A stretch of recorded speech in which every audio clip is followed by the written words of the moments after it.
This episode of Recording Studio Rockstars is brought to you by OWC and JZ microphones. So get ready to rock. With my mix template, I'll bring in parallel compression and parallel saturation channels, distortion channels, any kind of like ambient, like verbs and maybe some delays. But normally a drum bus, a parallel, maybe two parallel channels, and then a verb. And those will just come in inactive, and then I'll just kind of like pull them up and make them active as I feel like it's needed.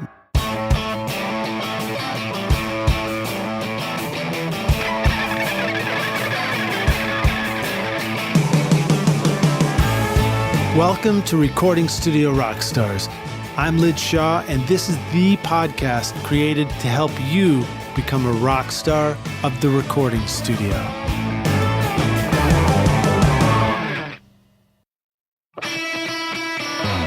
This episode is sponsored by OWC, Otherworld Computing, which you can find at OWC.com, your trusted source for memory and speed upgrades, DIY installs, and used Macs for your studio. Let OWC focus on keeping your studio Mac in killer condition so that you can focus on making great music. Why ditch your existing Mac when you can take your studio far into the future with OWC? Learn more at OWC.com and learn how you can supercharge your studio Mac, the speed to create, the capacity to dream. Now find out how awesome your studio can be at OWC. This episode is sponsored by JZ Microphones with a unique golden drop capsule design. The Vintage Series V67 and V11 microphones offer Class A discrete amplifier circuitry, extremely low self-noise, and advanced built-in shock mount technology to bring a rich, warm sound to your studio with crisp clarity and detail that will make you wish that you had discovered these mics a whole lot sooner. Go to jzmic.com or click the link in the show notes below and use the limited time coupon ROCKSTAR right now to get 50% off their Vintage Series microphones. Hey Rockstars, it's your host Lid Shaw, and welcome back to Recording Studio Rockstars, bringing you into the studio to learn from recording professionals so that you can make your best record ever and be a rock star of the studio yourself. My guest today is Nick Lobel, a Nashville producer, engineer, and songwriter who started out touring and recording with the Michigan-based rock band Monsters and Mannequins before moving to Nashville to pursue a career in music production.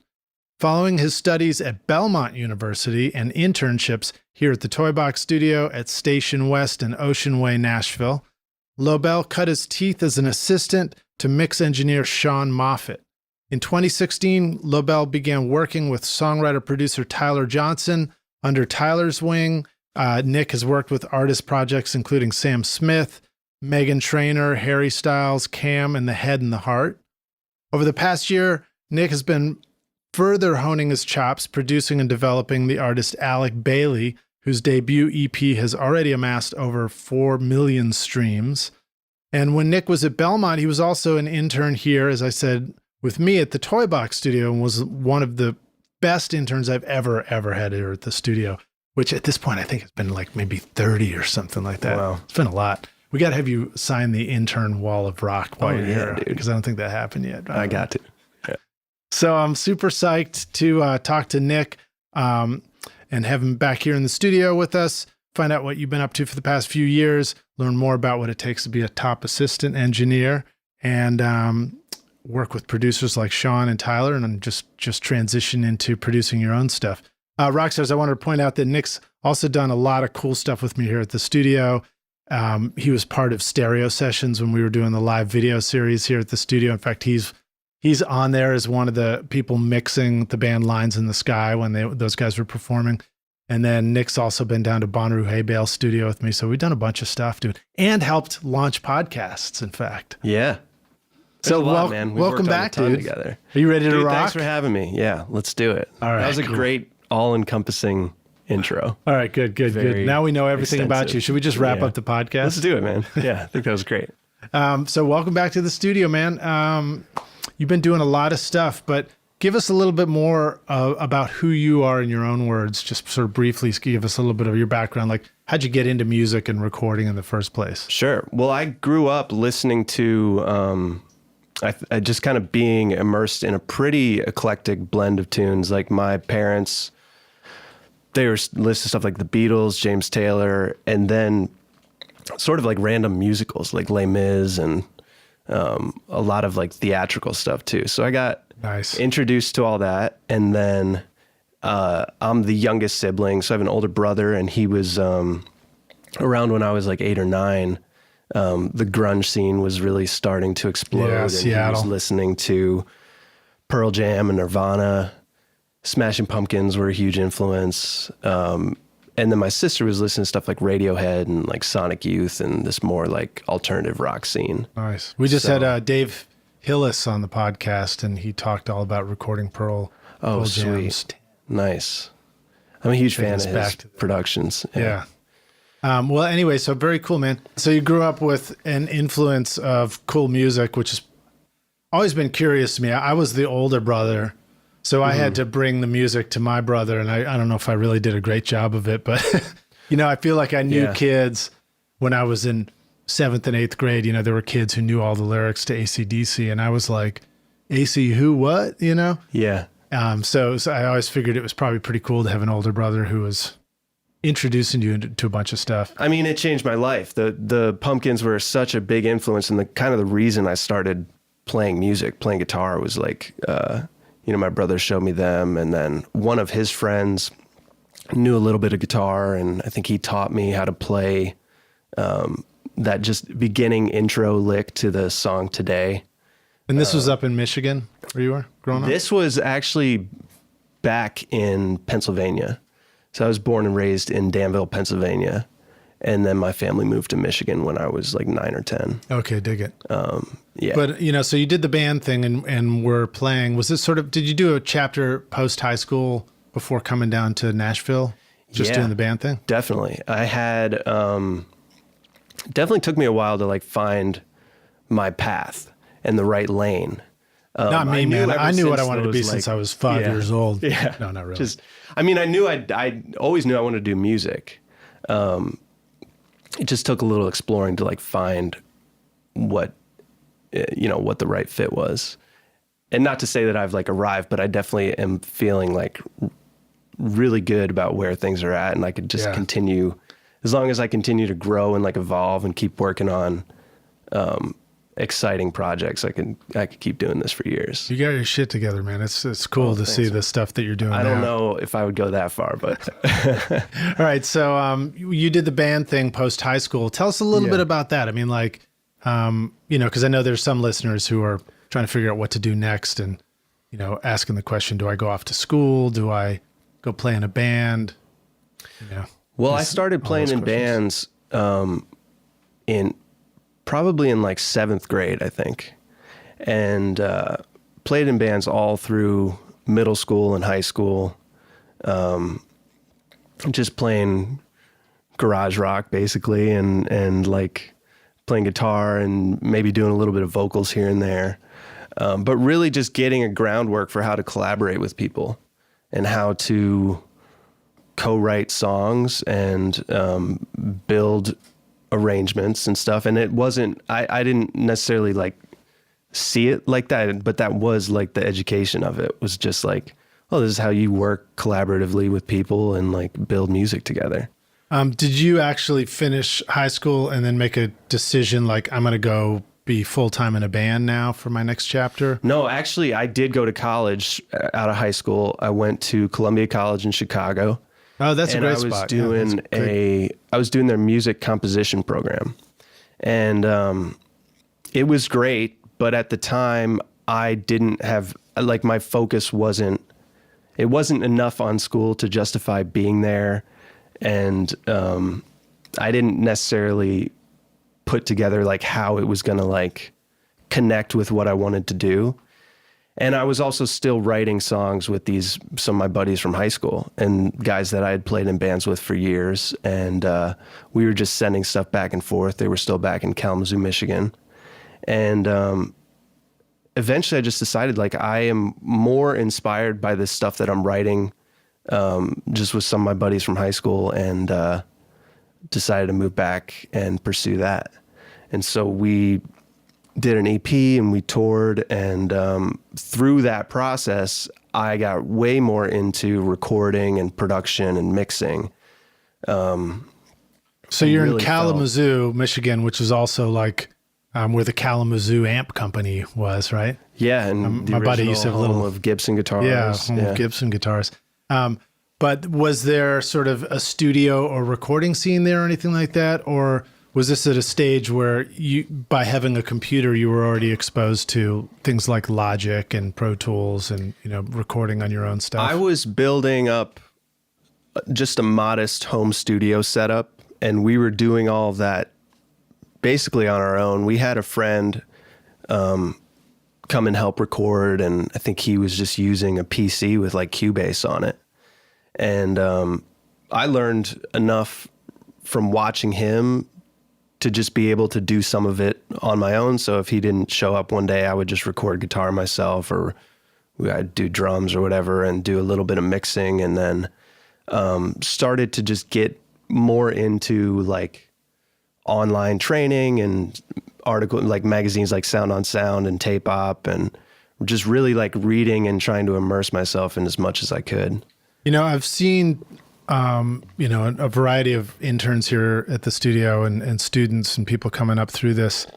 And I've noticed that sometimes I'll see interns who have, you know, decided to go to school for recording because they are interested in music, or they're not sure what they want to do, but it seems pretty cool. Or maybe they got to record one thing once over a Christmas break and it seemed kind of interesting. Yeah. And then I know for myself, I had been playing music, and I had spent like, you know, 6 months playing in a band in Hong Kong, but, you know, and saw a studio by the time I was like, I want to go to school to do this. And hearing your story too, and being reminded of that, you know, that the importance of, it's not that you have to play in a band before you decide you want to record records, but potentially because you decided to go back to write music with people that you really enjoyed working with, it gave you that drive and that like passion for doing this stuff that really pushed you through the whole process of learning and internships and, you know, finally arriving at where you're at now. Now, yeah. I will also add that, you know, another guest on the show, Jamie Tate, for example, I remember he always talked about his story. Like, he never played music and never played in bands. And I was struck when we went to school together. I'm like, how do you go into recording if you're not a musician first? Which is an interesting question. What are your thoughts about, you know, musician first, then recording? Do you think that is a benefit or maybe a liability when it comes to engineering and producing? I don't necessarily, like, I don't, it can be a benefit and maybe it can be a liability. I guess I don't know the other side of it. I can't really speak to, I mean, I'm not a great player, so I'm just enough, like, just capable enough to like hammer out some block chords on piano. I can play guitar like mediocre, you know? It's like, I don't think people are coming to me necessarily for like musicianship. I think it's more for taste and like, just setting a vibe and like, I'm probably a better mixer than I am a musician. So I think that's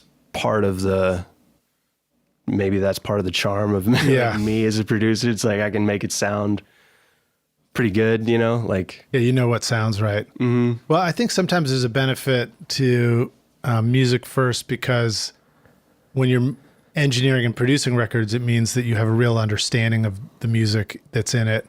And then I guess the flip side is you also don't want to be an engineer producer who just wishes that they were up on stage the whole time, you know, where you're conflicted. That's something I will never have that problem, because I don't really have any desire to like go and do a bunch of live performance stuff.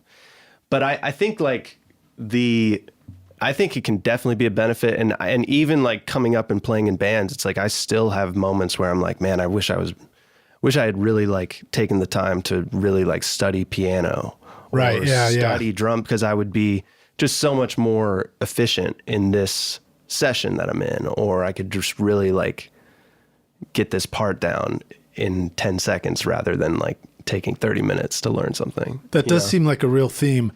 I've noticed that about myself too. Like, I could have maybe cared less about learning how to read music for piano when I was just getting interested in music. But later, as a producer and engineer in the studio, I'm like, man, I sure would love to know, that more complex language for communicating music and all that. So that is a good bit of advice. It's like, maybe rock stars consider what deeper aspects of learning you might want to tap into now, just because it's going to give you superpowers when you hit the studio later. Well, and that the stuff that I grew up listening to and being really inspired by was very guitar driven. So that was the motivation. I was like really into guitar, and I kind of blew off piano for a while.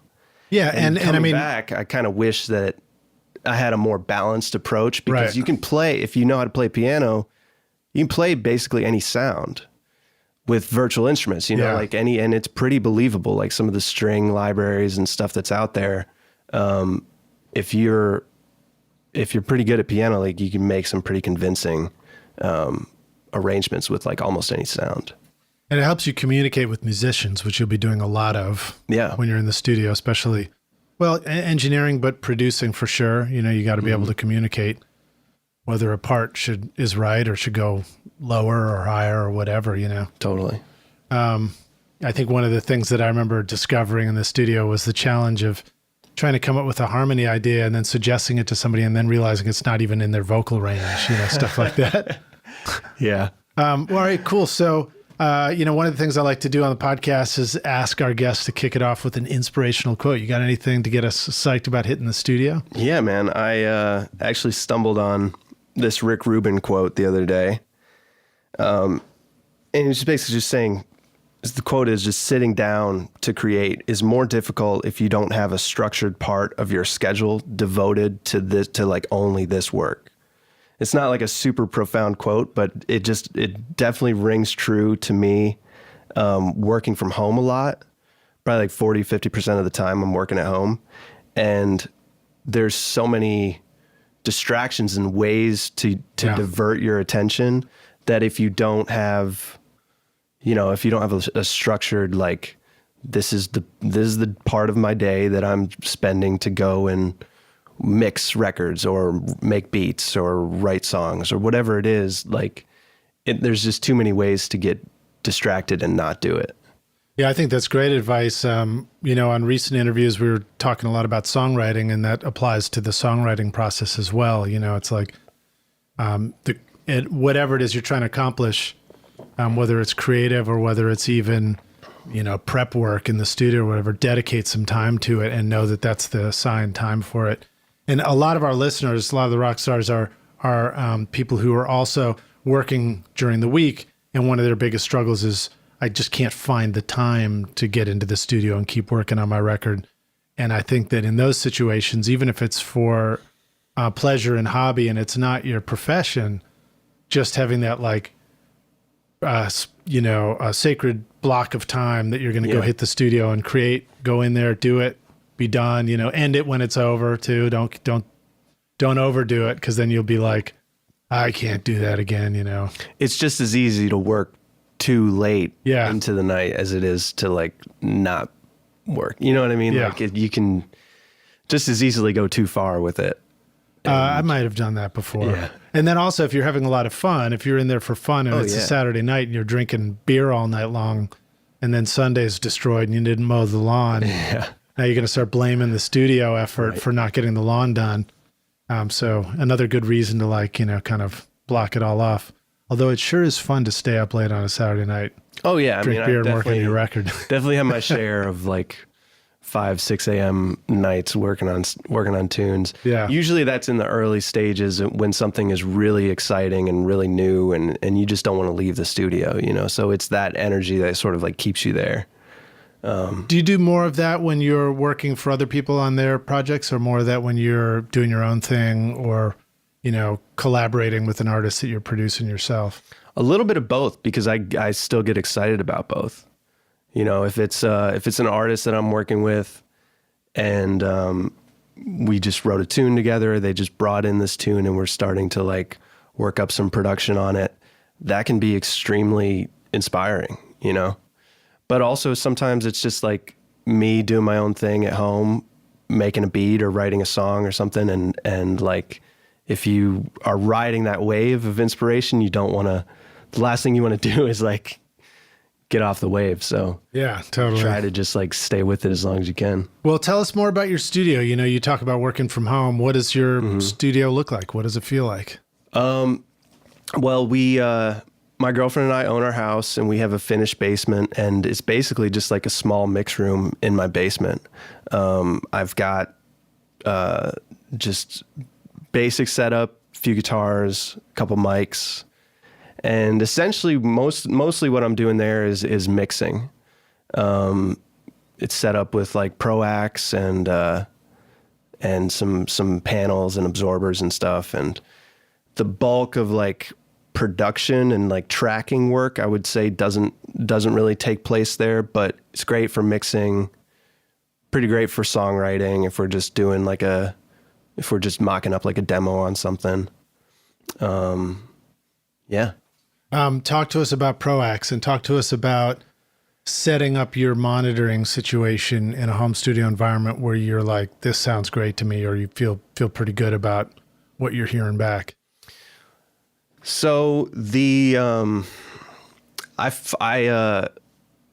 follow Carl Tatz a little bit, and I've just essentially used his like near field monitoring setup. I think he calls it like the null position ensemble or something like that. And it's easy to find like a very specific diagram on his website of exactly how to set up your monitors and the angles and how far the tweeters should be from each other, and then just like how far the listening position should be from the tweeters. Yeah, I think roughly, again, you're right. You should reference that for the exact stuff. But if I was to remember it off the top of my head, I think it was like 67.5 inches apart from tweeter to tweeter. That's exactly correct. That's exactly correct. All right. And then, the speakers are angled in so that the point at which those lines meet, the direct coming out of the tweeter, if you drew a straight line, they would meet sort of behind your head. Yeah, it's like right behind your head. So there's something about 18 inches too, and I don't remember what that is. I don't know if that's behind your head, 18 inches or something. I'm not sure. But so they meet behind your head. So it's like your ears are within that triangle. Mm-hmm. And then that gives you a really nice image, and you get this focus. He calls it the phantom focus, which is you get this, if you close your eyes, you hear the singer right in the center of the speakers. Yeah. Sort of floating there. And then do you remember sort of moving your speakers away from the wall or closer to the wall to arrive at the right location for stuff? Well, definitely moving out of an apartment and into the house. Like my speakers, just by the nature of my apartment that I was in before, were just like right up against the wall almost. And now being in the house, there's just way more room. It's a pretty big room in the basement, and they're probably like 3 or 4 feet out from the walls. Oh, okay, cool. And then what about the stands? Is that important, the speaker stands? I need to upgrade my stands because one of them has a frequency, like a bass frequency, and it's like anytime bass or kick drum hits this particular note, it just like rattles. Oh no. So drives you nuts. Oh yeah, it's crazy. So I'm looking into getting new stands, but definitely. It's an evolution, right? Yeah. Always. You're always like sort of tweaking it and trying to take it to the next level. I haven't done my speakers in a while, but I'm pretty excited about switching from my NS10s to something new, or maybe getting a second pair. At one point, Chad brought over, I think they were Pro-Ax, and we actually just set them directly on top of my NS10s without even moving my NS10s. Yeah. And he had a really nice amp. It was like called a Hot House or something. Mm-hmm. And we plugged those in, and it was remarkable. I was like, good Lord, these sound great. Yeah. And I didn't even go through any positioning other than to just sit them right on top of the speakers I had. Yeah. So who knows? Maybe I can get a second pair and just like pop them right on top and set them up like that. Yeah, maybe. I mean, your NS10s, I think like are some of the best that I've heard, and I think it's also just like how they're set up in your room. Oh, well, thanks, man. Obviously I've worked in a lot of studios that have NS10s, but something about the way that you've got them configured and probably like the placement in the room and everything, they make the most sense to me here. Right. Well, they, They do sound pretty good for NS10s, I think. The amp is a Bryston 4B, which sounds really good. And the reason I got it was because when we worked with Tom Lord Alge at his studio, he was mixing on NS10s with a Bryston 4B. Yeah. And then I saw one in a used music store, and I was like, okay, I'll get this, Yeah. And then I did get a subwoofer, and then we, did our best to shoot it out. Although I need to do that again. I don't feel like much of an expert, but I did use recently, of course I installed the SonarWorks Reference 4 software, and that has been very, very cool to work with. Oh, sweet. That's something that I recommend to you or rock stars listening. It's software where, you get a measurement mic, and then you install the software, and then there's like an installation wizard program that just takes you through, and it has you move the mic around, and it, sort of auto sends sounds through it and measures it with the mic. And it takes about 15 minutes or something like that. But after you've moved the mic around all the different listening position areas, then it comes up with a compensation frequency curve. So it measures the curve of your speakers and gives you like an alternate curve and sort of flattens out your response so that you're getting a close sort of flat response on your speakers. And to me, the most transformative thing is how much more clearly you can hear the bass. Wow. It's pretty cool. And did that take a while to get used to that calibrated? A little bit, curve? but one of the first things I did, and I've put a couple of videos about this on YouTube, is I took a rough mix where I totally failed with the bass and pulled that up, and it was like, oh, no duh. Like I clearly would have heard that kick and that bass were way too loud right there. And that to me was very helpful, Sweet. But anyway, I digress. All right, so tell us more about your studio. You're working in Pro Tools, or do you use another DAW?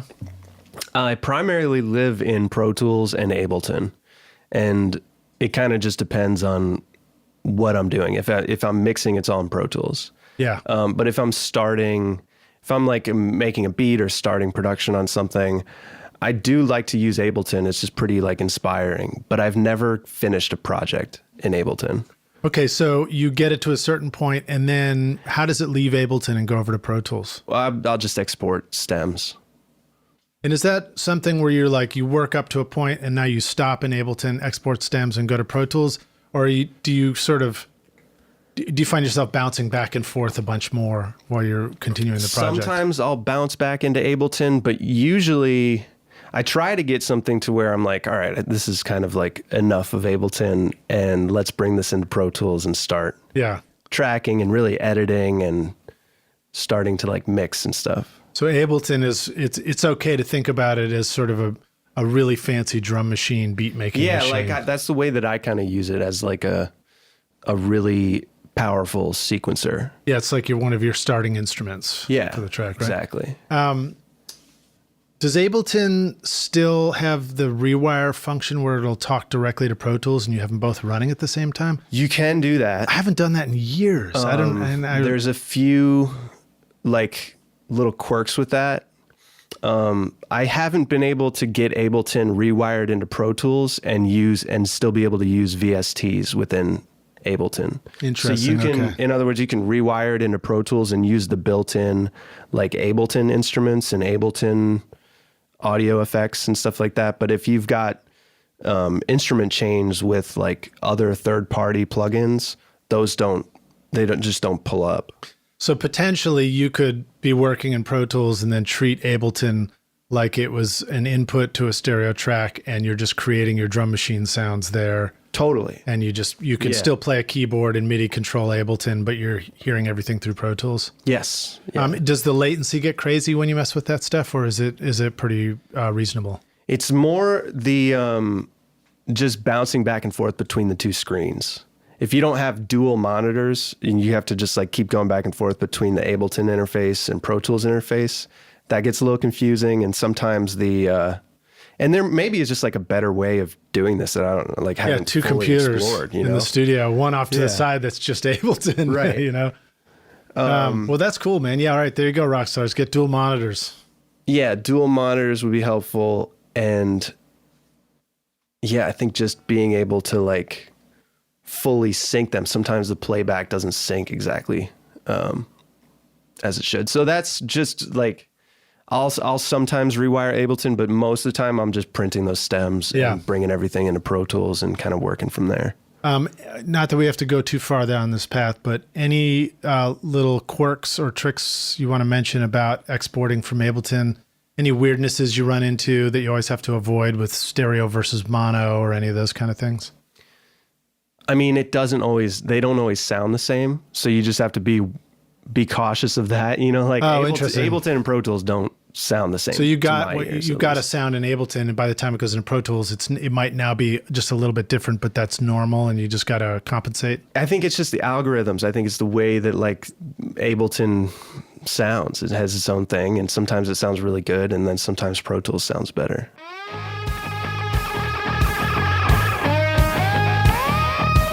This show is sponsored by Recording Studio Rockstars Academy, where you can go to take your recording, mixing, and mastering to the next level. And you can start right now with my free introduction to mixing course, Mix Master Bundle. This course will show you how to get pro-sounding mixes from your home studio with free and stock plugins in Pro Tools. And the best part is that these mixing techniques will work for you in any DAW, whether you are in Logic, Cubase, PreSonus Studio One, Reaper, or anything you can think of. Are you ready to make your best record ever? Then go to mixmasterbundle.com to get started for free now, or look for the clickable link in the show notes of this episode.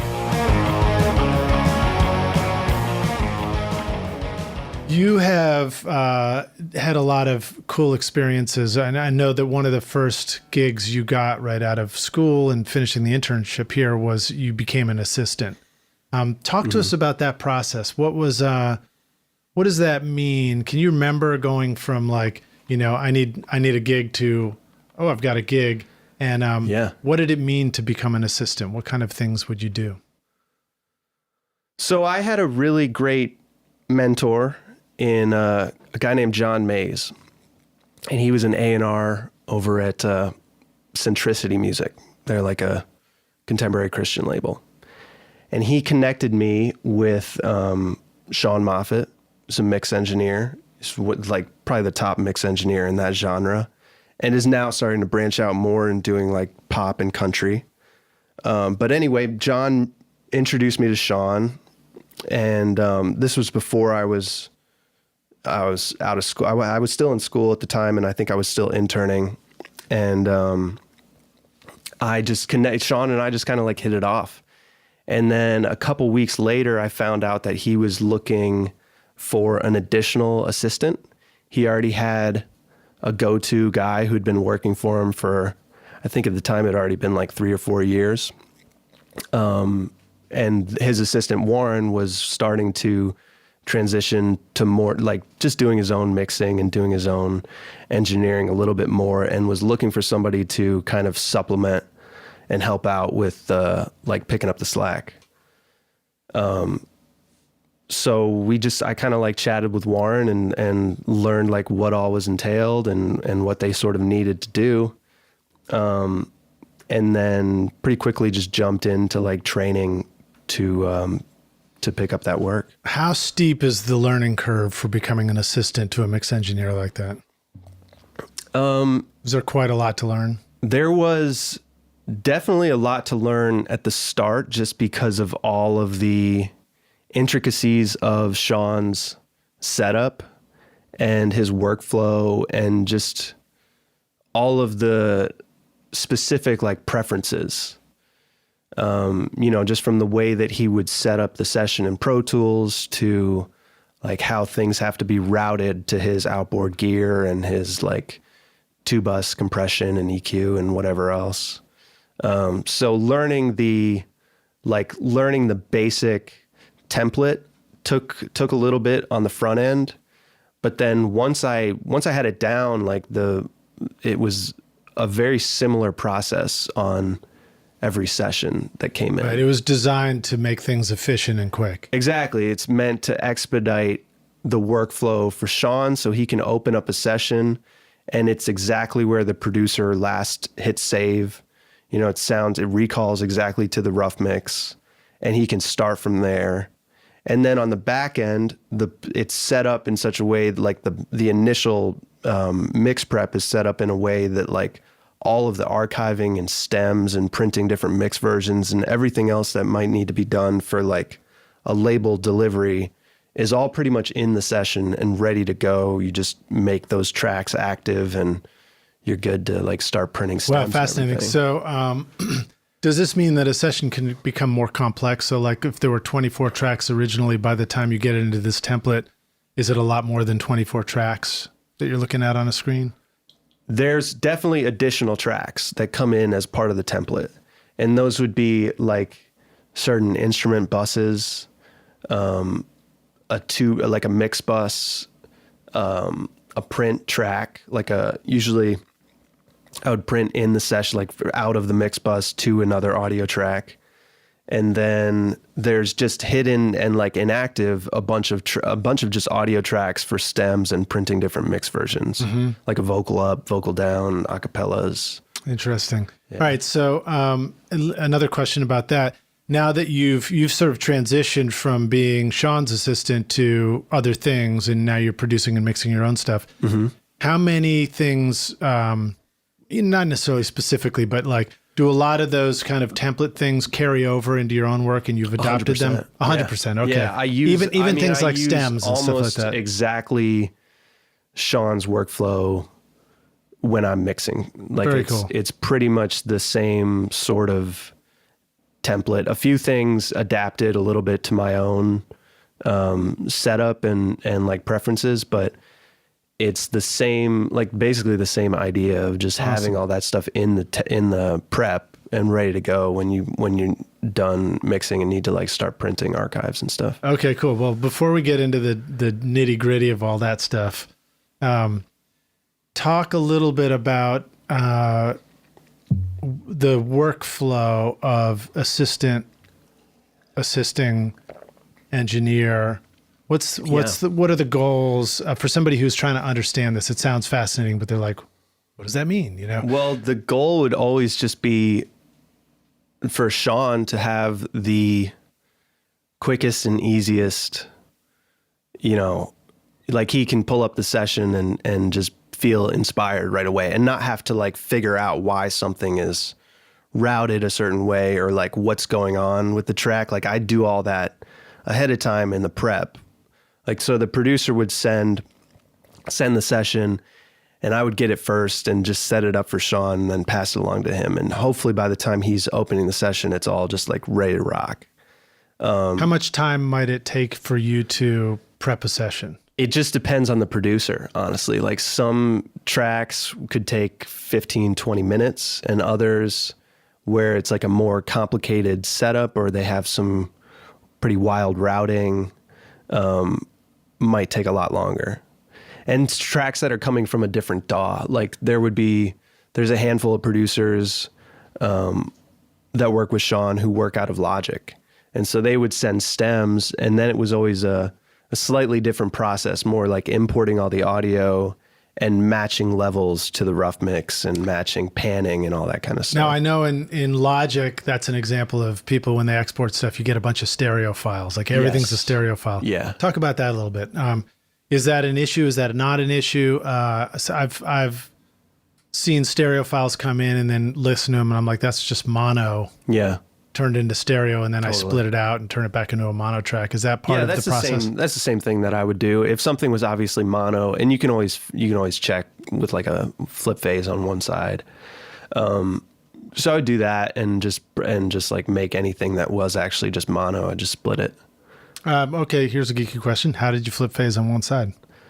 If you do like a multi-mono, like just EQ1 or something and just flip to just the left side. As a plug-in in Pro Tools? Yeah. So you got a stereo track, right. Stereo audio file on a stereo track. Yeah. Then you just pull up a multi-mono plug-in. Mm-hmm. And you have to unlink it, I think, right? If you unlink left-right, then anything you do to one side doesn't affect the other. So you can essentially flip phase on just one side. And then if it's mono, it'll just cancel out.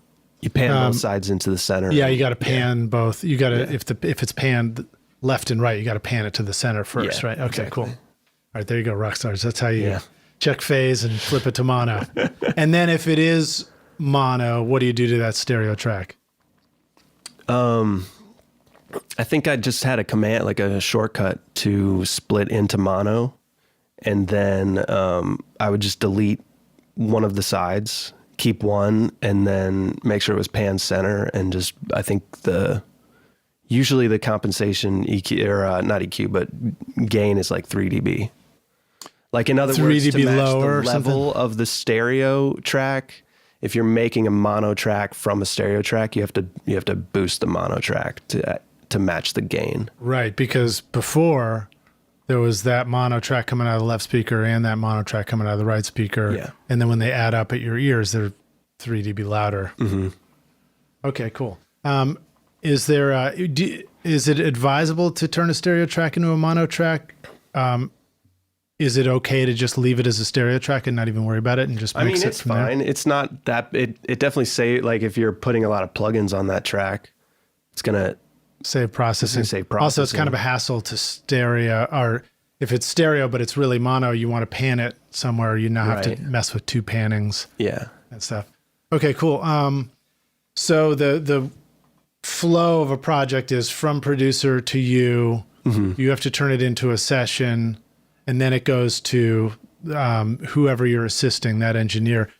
Bear in mind that some of our listeners might be looking at opportunities to assist people and do work for people through the internet, through Upwork and Fiverr and, crowdsourcing websites like that.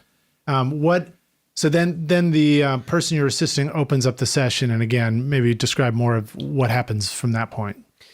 Yeah, so Sean and we just shared a Dropbox folder, and the whole time that I was assisting him for probably like 2.5, 3 years, I maybe saw him like a dozen times, over that time. So you might as well been over the internet. Yeah, I mean, I did the bulk of the work remotely from home, and which was nice for him.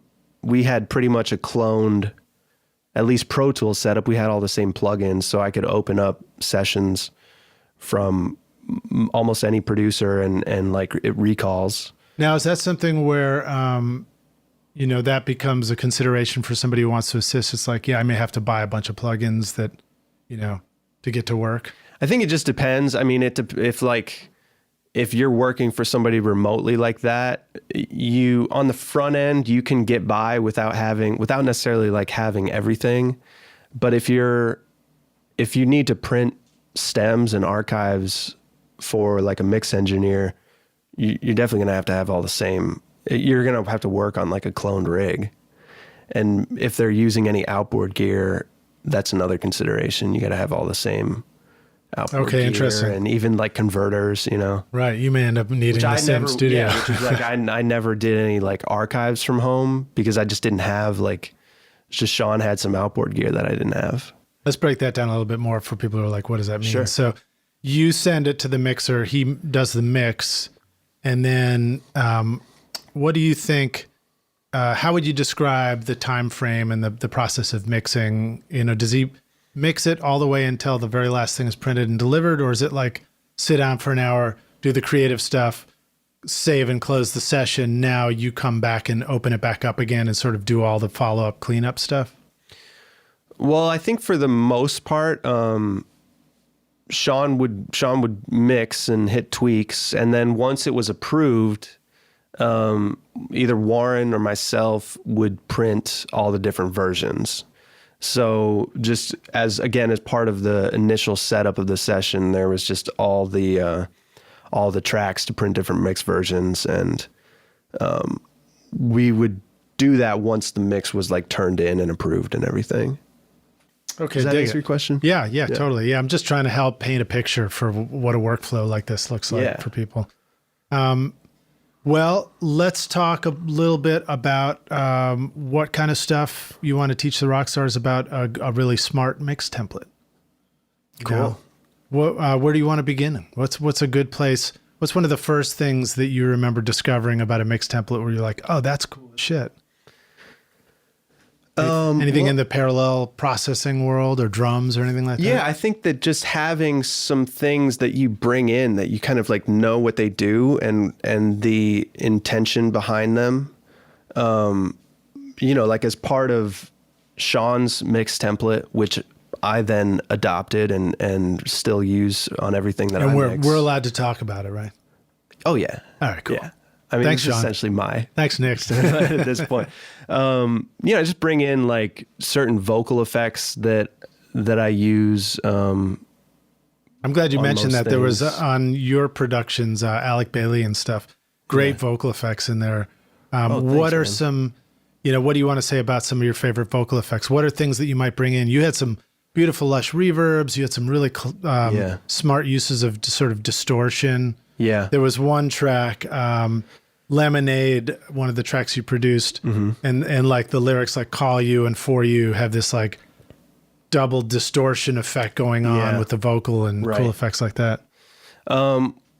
Those are just, I mean, I bring in usually like a plate verb, a spring verb, maybe some kind of like lexicon, like hall verb, and then a handful of different like types of delays. Like sometimes the echo boy is on a lot of tracks. I use like sometimes the CLA effects, like the Waves CLA plugins. Interesting. The effects one. Yeah, where it's like you have the throw filter and switch and distortion, and then like cool. Different delay lengths and some verb on there. And these would all be plugins living on aux tracks that Usually, you sort of like so import on into the mix session. template, like I'll bring all those in they're all on returns, and I would just put all the sends on all the vocal tracks and just usually make them inactive on background vocals, but on the lead vocal will always be like sending to those. And then I'll just ride them up. If I want like a plate reverb in the chorus or something, I just ride it up there. Yeah. So it's already sending from the lead, in other words. All right. So let me back up a little bit. If you start out with a Pro Tools session that comes from a producer, are you somehow adding your mix template to that existing session? Totally. And all the routing too. Like, so I will sort of conform the producer's session to work within the constraints of the prep template. But that producer session might have a bunch of plugins. It might already have some effects returns and stuff like that on aux tracks, right? Totally. And I would keep all that stuff. I would essentially just add my plugins on there, add any like effects sends. So guitar tracks, I might put on like a guitar verb, just put a send on there, and there's a return that comes in with the template, and it's just there if I need to add verb or delay or something to it. Now, what about the output of those tracks? Do the tracks get rerouted somehow? Is there a right way to do that? Well, I split everything out. Usually at the bottom of the session, I'll have all of my instrument buses. So drums will all go to a bus. Any program loops, sound effects stuff goes to a bus. Bass has its own bus, guitars, synths, keyboards, and so on and so forth. Like everything is kind of like split out. And then on my rig, it all goes out to a summing mixer. Goes out to a dangerous external one. Okay. Yes. So it's 16 channels of analog summing. And so each of those instrument buses at the bottom of the session gets sent out to a stereo, like a physical output from Pro Tools. Okay. Now, the choices that you make for what instrument groups to split out, is that the point at which you're making a lot of those choices because those are also the stems that you'll want later? Totally. Yeah. I mean, it would be, I probably wouldn't split it out as much if those stems weren't needed at the end. Maybe explain what a stem is too for the rock stars. Well, stems would just be like just the drums on a printed audio track, just the bass, guitars. And is this bass stereo or mono? It just depends. Usually, well, if it's a mono bass, then I would make the stem mono. Okay. Yeah. All right, take it. Yeah. Okay, so you've got things breaking into subgroups, which also equal the stems. Exactly. And then those go out to a summing mixer. Right. Do you always use an external summing mixer? Do you find it's if you don't have an external summing mixer, can we just send this to an aux track and just mix it digitally inside Pro Tools? Totally. And there are plugins that there are like analog summing modeling plugins. So some of the Slate plugins do that stuff pretty well. And there's the NTS. I think Waves makes a plugin called NTS that's sort of like doing the whole analog summing thing. Yeah. So I don't know. Are you using any of those at all? Before I incorporated before I put the Dangerous in, I was okay. Using Do you think you can kind of generally kind of break down the way that those plugins get added to tracks so that we can visualize how the Slate summing mixer works? Sure. At this stage? So as part of they were just part of the template. So all those instrument buses at the bottom of the session, all those instrument returns, I would normally have like maybe the Slate.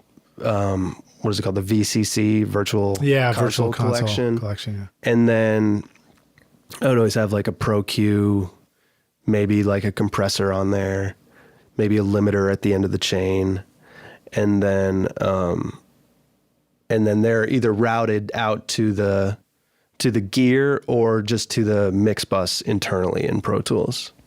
So each of the subgroups has the virtual console, like it's the individual module on it, right? Yeah. And then totally. if those are all busing to a stereo mix bus, then that one has the virtual console bus plugin on it or something, right? And don't you have to like group those with Slate or something where it's like they talk to each other somehow? I actually never really tried putting it on the mix bus. I would normally have like maybe a compressor, maybe like a tape plugin on the mix bus. But just on the individual like instrument buses, like all the drums, all the bass, all the guitars, vocals, you can just inside the plugin, you can set if they're on a group, they'll all change together, and you can change the input level and like the saturation level on all of them at the same time. Okay, cool. So each module on each one of these subgroups just imparts the sound of a mixing console onto that subgroup. Yeah. Okay, cool. And I would sometimes I would use the groups, and then sometimes a certain like a Neve module might sound really great on bass, but then I use like maybe the API model on drums or something like that. Okay, cool. So you can switch it up and just see what works, see what sounds the best. All right, dig it. Well, let's take a break now for the jam session. Rockstars, a reminder, we'll have links to the stuff we're talking about here with Nick in the show notes. Just go through on your mobile device or go to rsrockstars.com to the website, and we'll be back in just a minute for the jam session to dig into some more of the details about these mix templates and making great records. See you then.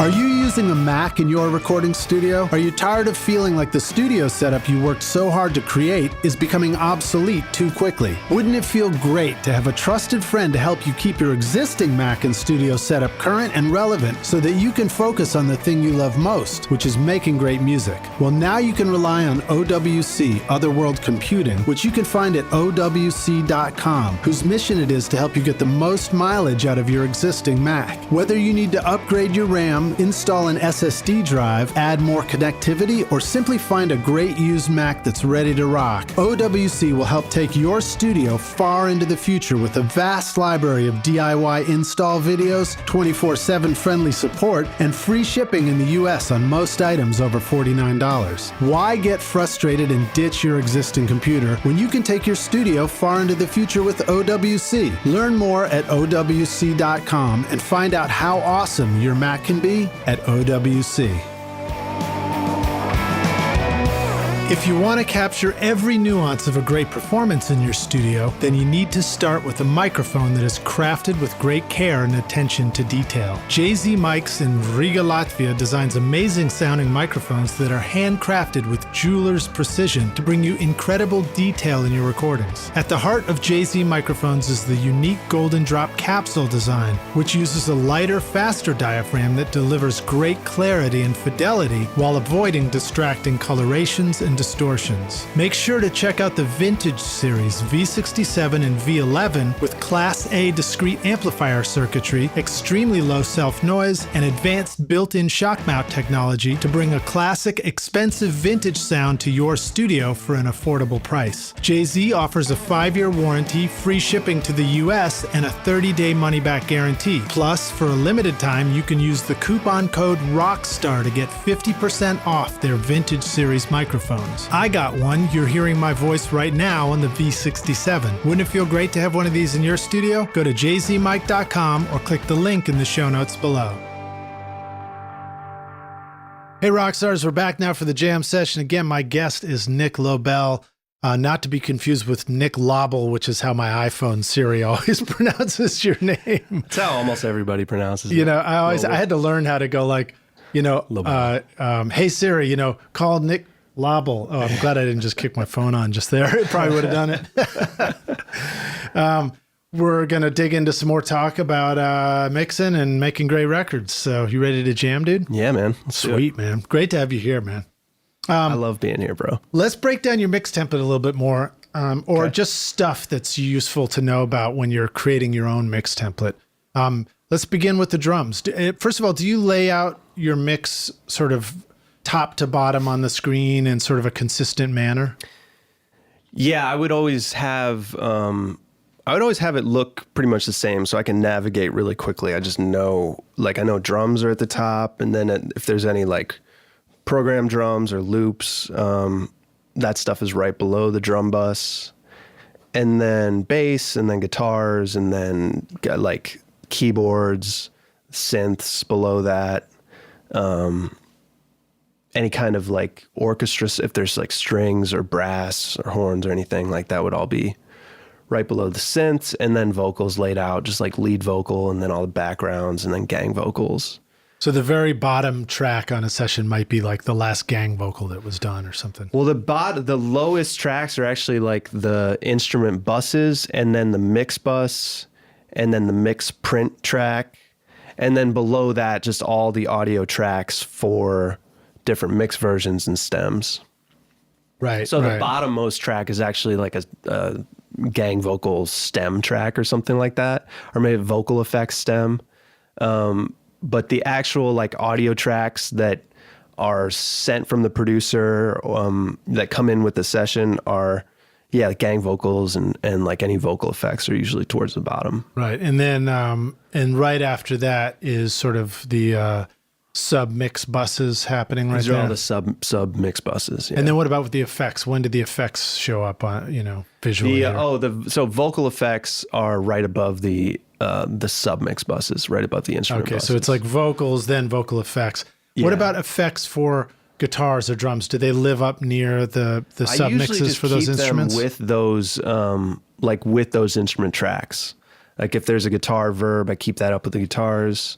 Any kind of drum verb or delay or anything, I just keep up near the drums. Yeah, so that you know where to find it. It's near the drums. And those are always split out, they're grouped to the corresponding bus at the bottom of the session. So if there's a drum verb, or if the producer sends something and snare is going to the same verb as a vocal, I would always split those out. So duplicate the return and set it up on its own send, on its own bus. Okay, because that way you can print them in separate stems later. Yeah, exactly. Okay, cool. It all is just helping that process a little bit. And then, as much as it's possible to recall to the rough, but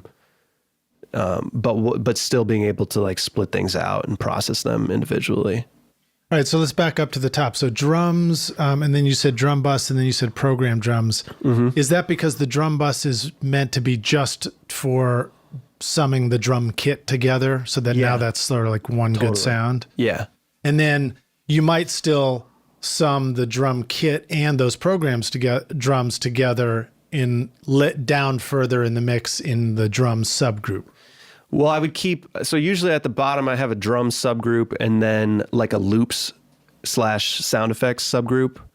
And they get summed together through the gear, through the actual summing mixer. but they're still like separate in Pro Tools, so that when you go to print stems, like I can print a drum kit stem separate from like programmed loops and sound effects. And so, one possible useful scenario for that is the band needs to do a live stage gig, and they need all the programmed stuff to play through the PA, but the drummer's actually going to play live for that gig, right? Okay. Yeah, that happens a lot. Yeah. Yeah. I'm sure all these details of what gets stemmed have evolved for very good reasons. It's like, these are the things that actually are needed at some other point for a live performance, for a TV performance, for a no vocal version of the song. Are the stems important as a remix tool, where it's like, we're gonna mix the song again, now we're just taking 8 stems and bringing up the level of one thing? Or is that not the way to think about this? Well, the stems are definitely useful in terms of remixes. Also just for like, if there's any kind of like edit to the song, like that band Lines, they do, a lot of times their songs are like 6-7 minutes long.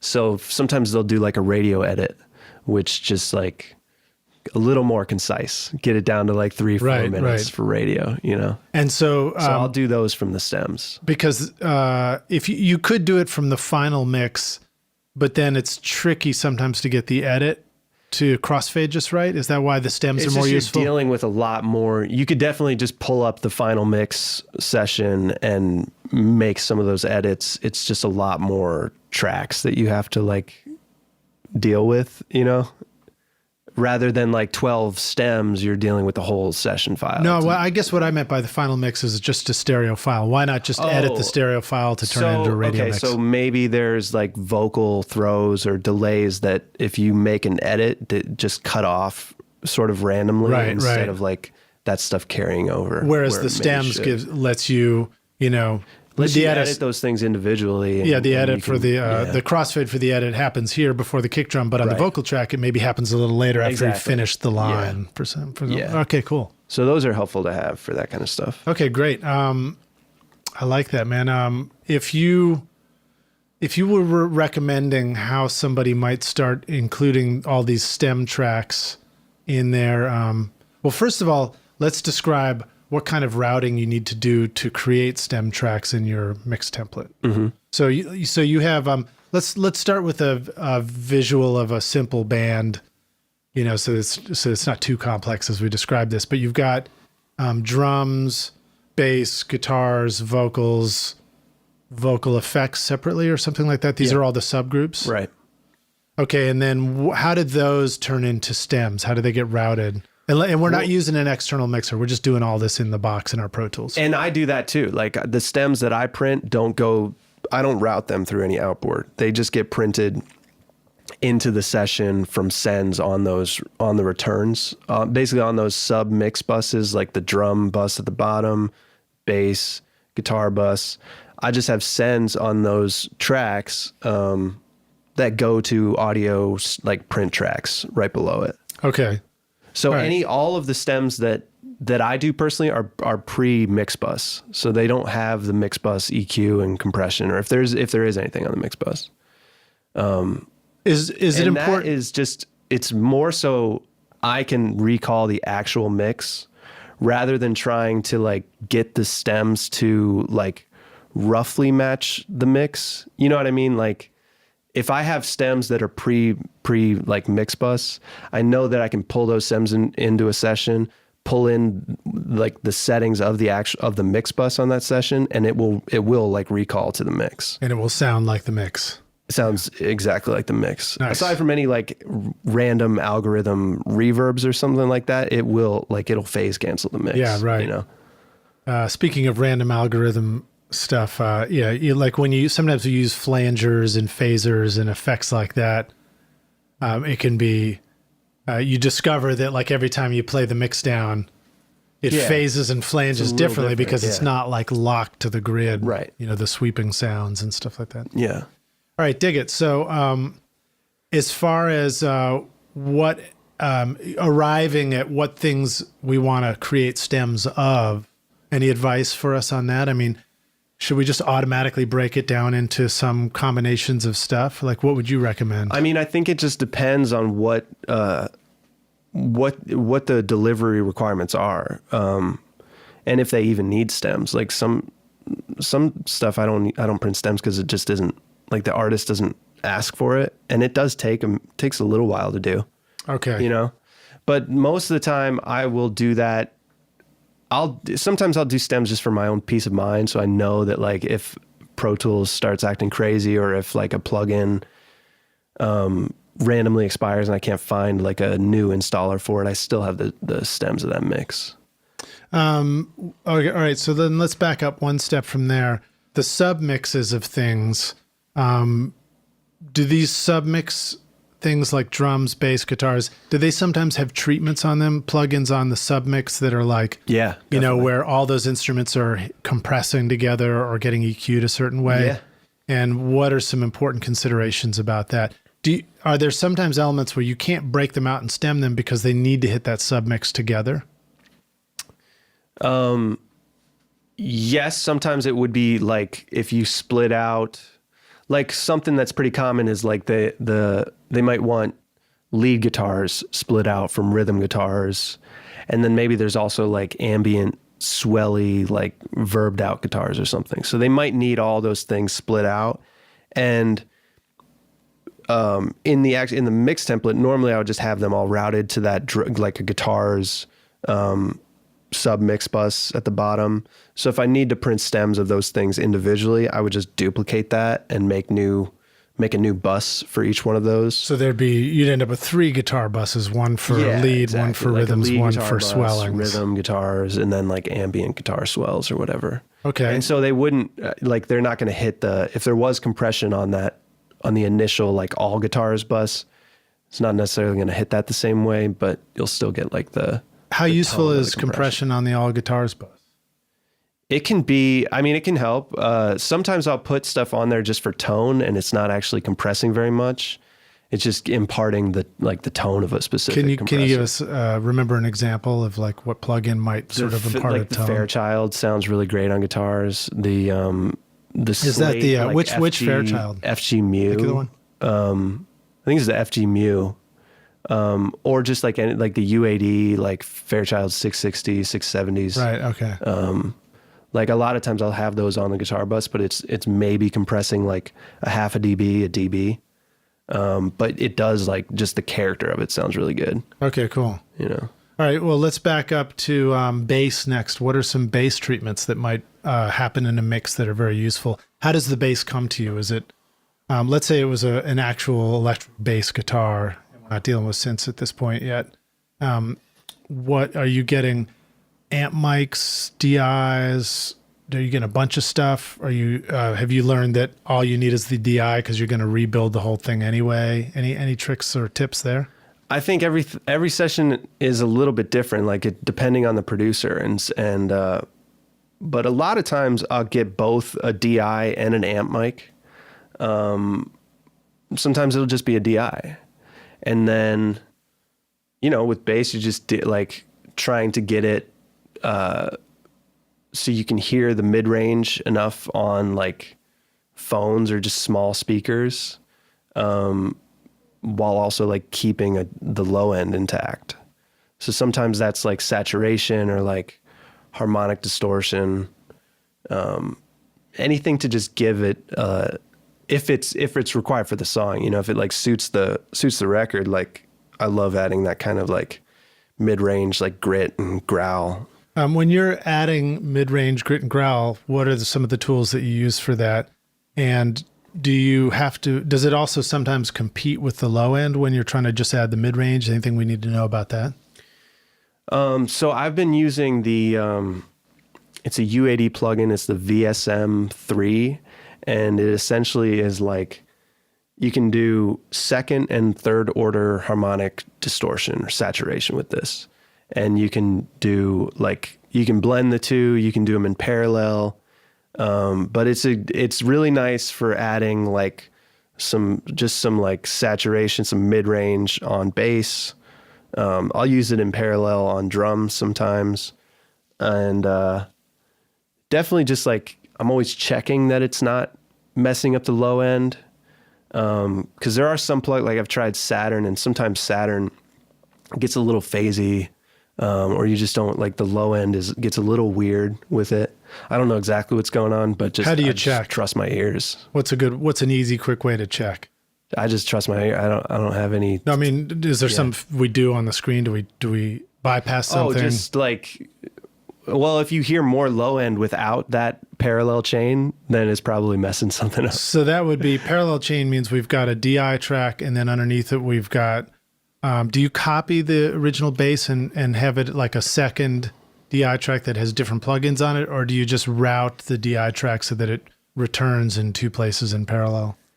Sometimes I'll just copy the original, just copy the original track. If I have like effects on the DI track though, like I might just send it to a mono aux. You know, if there's already like EQ and stuff on it, like I'll just send that to an aux. And the aux would be like, would you have two auxes? One is just like plain Jane bass. Sorry, Jane. Plain Jane bass, Jane. And then one is like, you know, mid-range growly bass where you're dialing in the what was it, the VTM? Is that what it was? VSM 3. VSM 3. Is that how to normally picture it would just be the DI is still sending to the bass submix at the bottom. Okay, and then there's just a send on that track going to a bass parallel channel, which is living right underneath the bass DI. Right underneath it, but then that one is also going to the bass submix together at the bottom of the session. Okay, cool. Yeah. This helps us picture it. Remember, we're all audio here, so we got no visual on the screen. I know, it's tough. Okay, cool. And then if you want to hear if it's screwing up your low end, you're just muting and unmuting that parallel track. Mm-hmm. Okay, dig it. What else I want to ask about that? And then I guess you're just listening to the low end. You can just hear if it sounds better or worse. Yeah.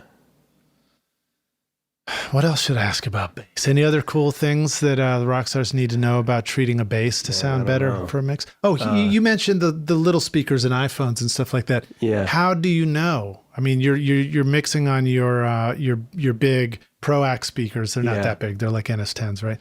So everybody should go check out this plugin. It's called Listen To, and it basically, you can just throw it on your mix bus or your main output of Pro Tools, and it transmits.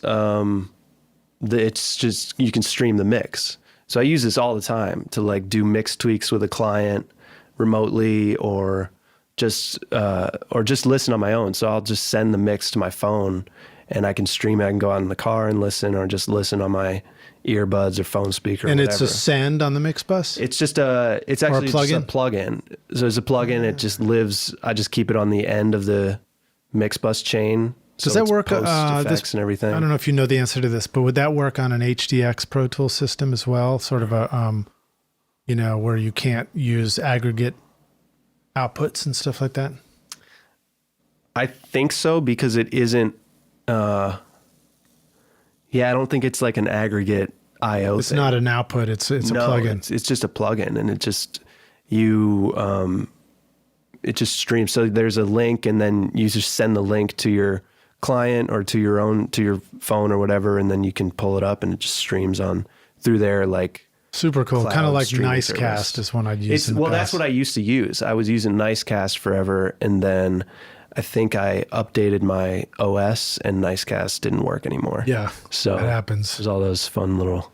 Yeah. All right. So you put that on there, and then there's a link. One thing I remember about Nicecast is it was quite a big delay between what what's playing out of Pro Tools and when you hear it on the phone. Better. It's a little bit faster than that. Latency on it. Okay, cool. So then you will literally turn off the speakers in the studio and just listen on the iPhone to see how the bass is sitting? Yeah, totally. Right on.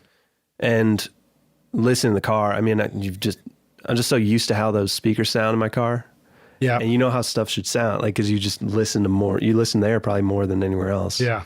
So you take the phone out to the car, and then now the phone is streaming. So I guess the audio is coming from Pro Tools, and this plugin is coming over the internet to your phone. Is it like only locally on the Wi-Fi, or do you think it just uses the internet and comes to your phone? And like if your car's parked out in the parking lot, you're still going to hear it, right? Yeah, totally. You can stream it over like your 3G or whatever. your network.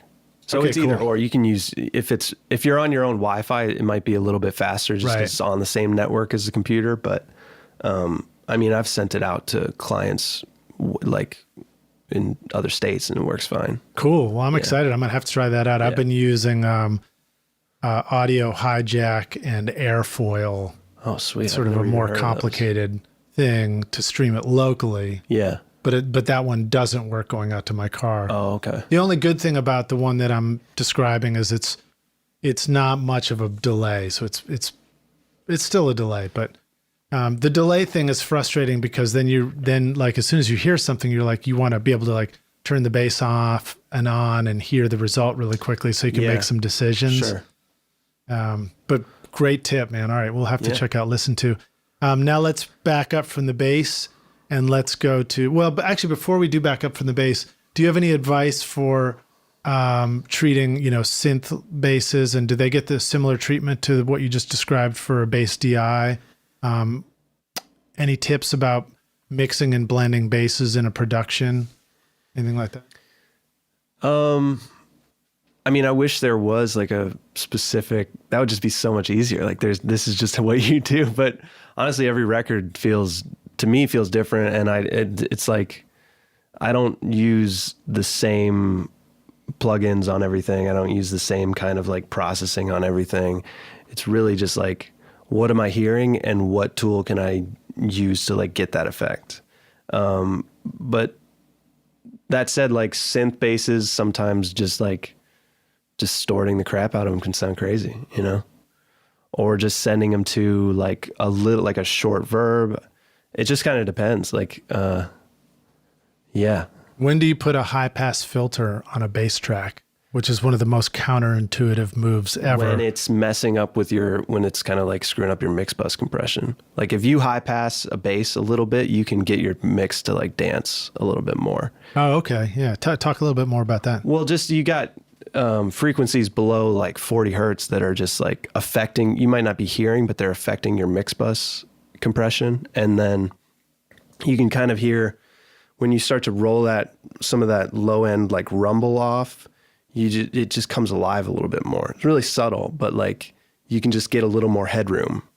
It's like the mix comes forward in less the compressor. to like the inaudible sub frequencies and more to like the actual like usually kick and snare, the vocal. Okay, cool. That low cut trick, is that useful on the drums as well and programmed drum machine kind of stuff?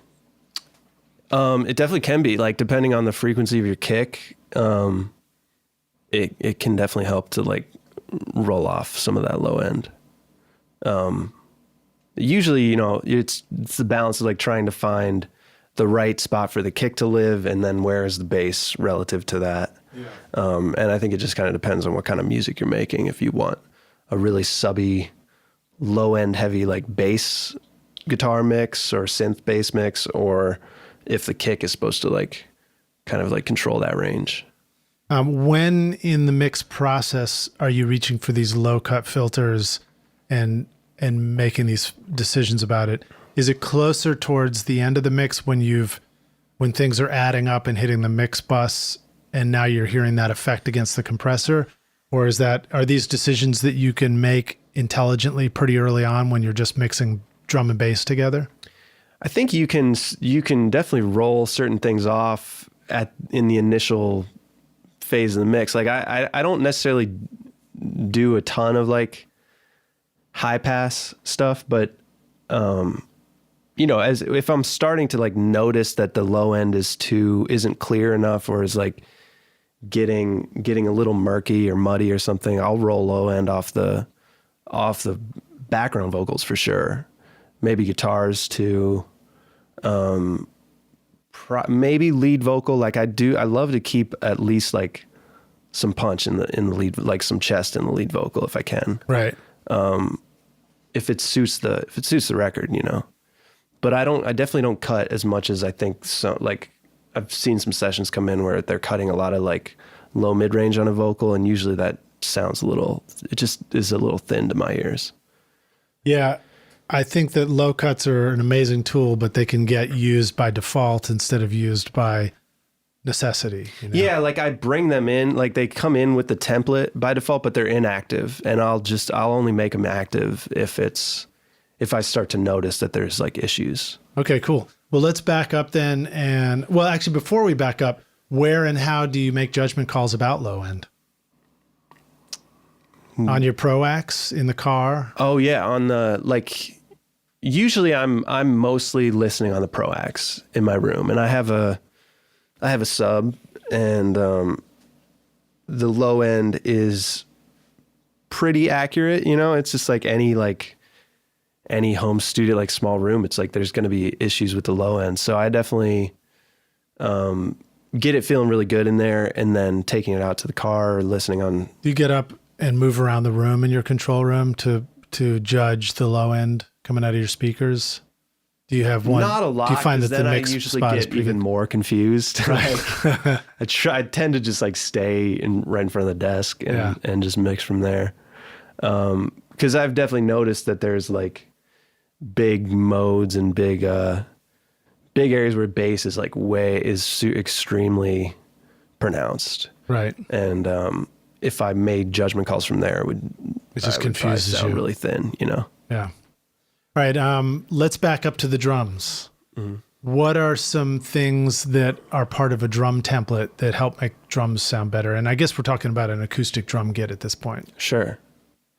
So usually with my mix template, I'll bring in a handful of like parallel compression channels and parallel like saturation channels, distortion channels, and then any kind of like ambient like verbs and maybe some delays. But normally it's like a drum bus, a parallel, maybe two parallel channels, and then a verb, and those will just come in inactive, and then I'll just kind of like pull them up and make them active as I feel like it's needed, you know? When I hear you talk about bringing in all these different tracks and, you know, your sessions getting big, mm-hmm. How powerful of a computer do we need to be able to do this stuff? Did you go through an experience of running into, a ceiling on what your computer could handle? Is this simpler than it sounds on the surface? Is this like, nah, you can get a lot of stuff into a mix? It depends a lot on just the size of the session that comes in. Like if you're getting sessions with hundreds of tracks, it's not uncommon at all. But if they're all loaded with like 5 plugins, not uncommon, but almost always unwelcome. Yeah. I mean, it's just like, I feel like a lot of times it's just a matter of like not fully committing to a vision. That's where you start to get like way too many tracks like that. It's like, 3 mics on a guitar amp and right, things that just could have been like submixed down. Yeah. Yeah. Yeah.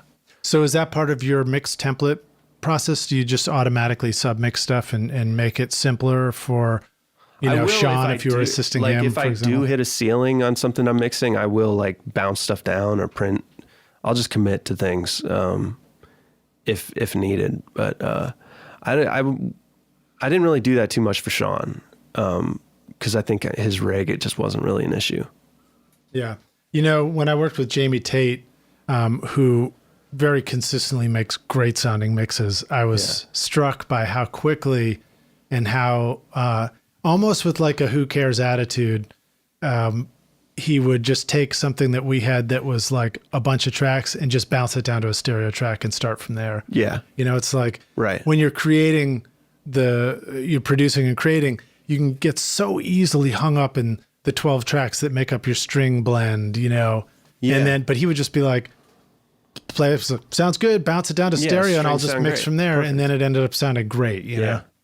So I think that's encouraging. It's an encouraging reminder to remember that if it even sounds pretty close to good, simplify it and get it down to just a stereo track and start mixing from that instead, Yeah, usually it's more inspiring too. If there's just a more focused, more concise attempt at like conveying the song, conveying the record. If I'm mixing something like that, it's a little more inspired than dealing with three passes of strings that are like 12 channels each. Yeah. You know what I mean? Yeah. Because that's how you get the strings to sound that way too. A lot of times you have to keep layering and stacking stuff. Yeah. Yeah.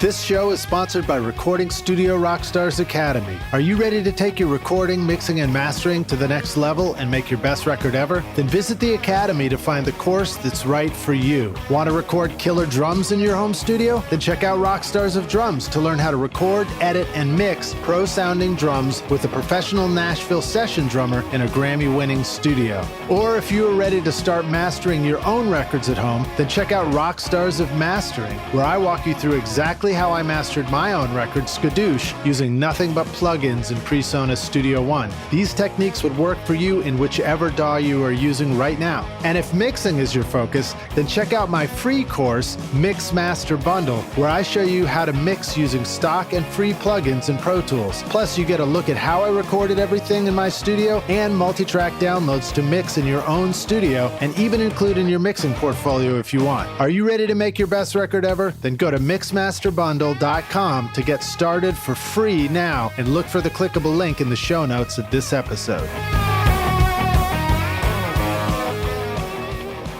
Okay, so let's go back to drums there. You've got these parallel compressions, parallel distortions or saturations, and then special drum effects. Talk about some compressors. What does parallel drum compression look like as far as these things you're importing? What are some favorite and useful plugins that are worth trying out for parallel compression? Where is the needle on the screen of gain reduction? Is it like going crazy? Is it a little bit? Does it depend? So two of the go-tos for me right now, and this may change and it kind of like is always evolving, but the Chandler Zener plugin from UAD. Okay, I dig it. And then again, that VSM3 plugin.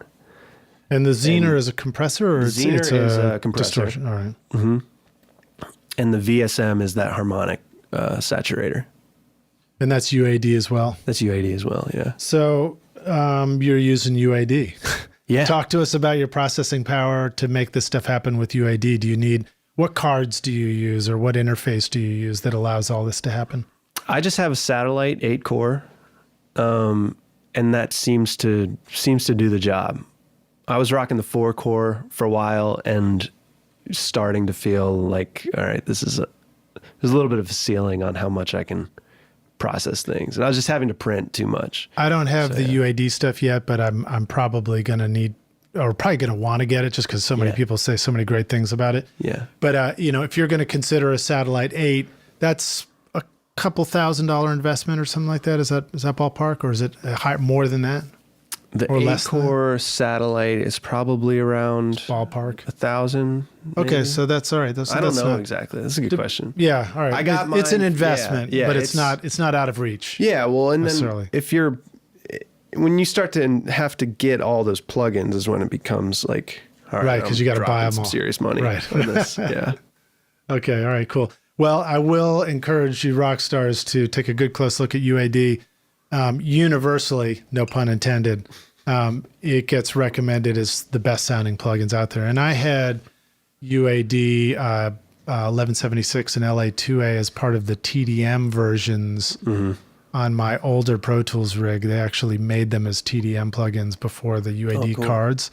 And man, they just sounded so good. Yeah. They sounded so good. So definitely worth looking at. And I think those are one of those investments that if you do get into it, you're feeling pretty good about having spent the money on it too. Oh yeah. And at the same time, while we're here, I'll give a shout out, of course, to Boz Digital Labs, who are making Boz Millar, who's a sponsor on this episode, I believe, is making really super cool sounding plugins, and they're a collection of really unusual cool ones like Manic Compressor, which has the built-in parallel compression features, and you can really dial in and create a wide variety of sounds, which is pretty cool. All right, so parallel compression, the Zener one, do you keep that in stereo mode? Should we think about parallel compression as like a stereo match of what's going on with just the drum mix itself, or do you send different things to this parallel compression? Do you also use a mono compression for parallel treatment on the drums? A lot of times I'll do like a mono snare compression or snare crunch maybe. It just I've been experimenting lately with doing more like parallel saturation and distortion. The experimenting never stops, right? No, of course. It's always ongoing. And so like I'll blend that in with the parallel, with like the stereo parallel drum compression. Maybe there's just like a little more snare in this one or a little more kick, just kind of depending on the tune. And so when you say distortion or saturation or crunch, what are some plugins that help you arrive at that? Sometimes, well, like again, that VSM3, sometimes like a 1073 type clone, like the U80 1073 with the preamp just cranked, and then bring down the output fader. Yeah, that's got a great distortion. A really nice crunch from that. Yeah. Sound Toys Decapitator, the little radiator plugin.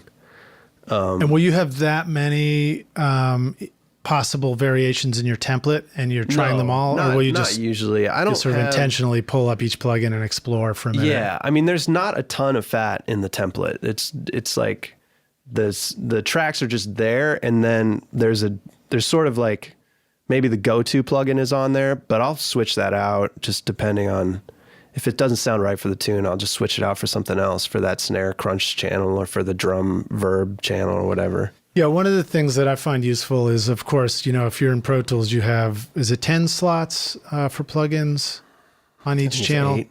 Or 8, yeah. So you can do, you can have an aux track, and then you can just disable, you could put like 8 plugins on, but disable 7 of them and sort of enable or disable the other ones as you go.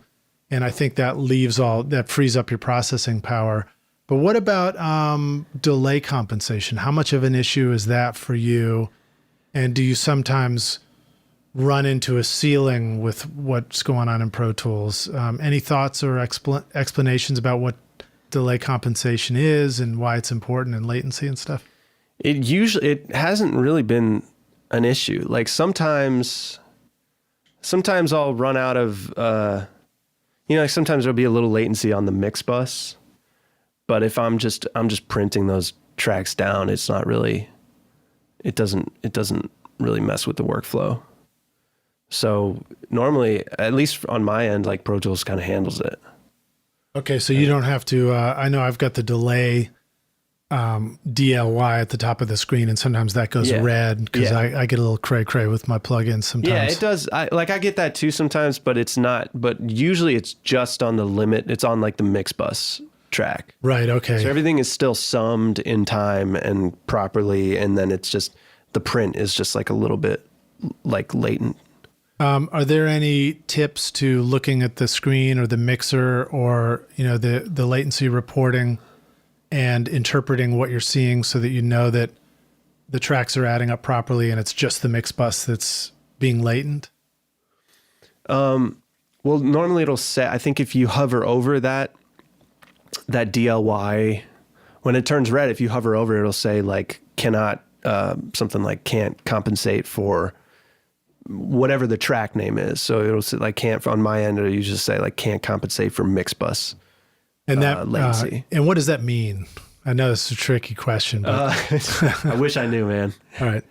Just I have too many plugins on the mix bus. Yeah. All right. Yeah. So it's right. All right. Okay, cool. And sometimes plugins add like Ozone. I think a lot of times with Ozone, it's like you get latency if you're using like certain settings with like the limiter or the maximizer. Right. There's some high intense. Yeah. For me, it's Isotope RX. Yeah, I use that a lot on the sometimes. podcast, and some of those processors are just take tens of thousands of samples delay and stuff like that. Very cool. All right. Let's see. So VSM for the crunch and some of those other tools, parallel compression on the drums. Let's talk about drum reverbs and effects.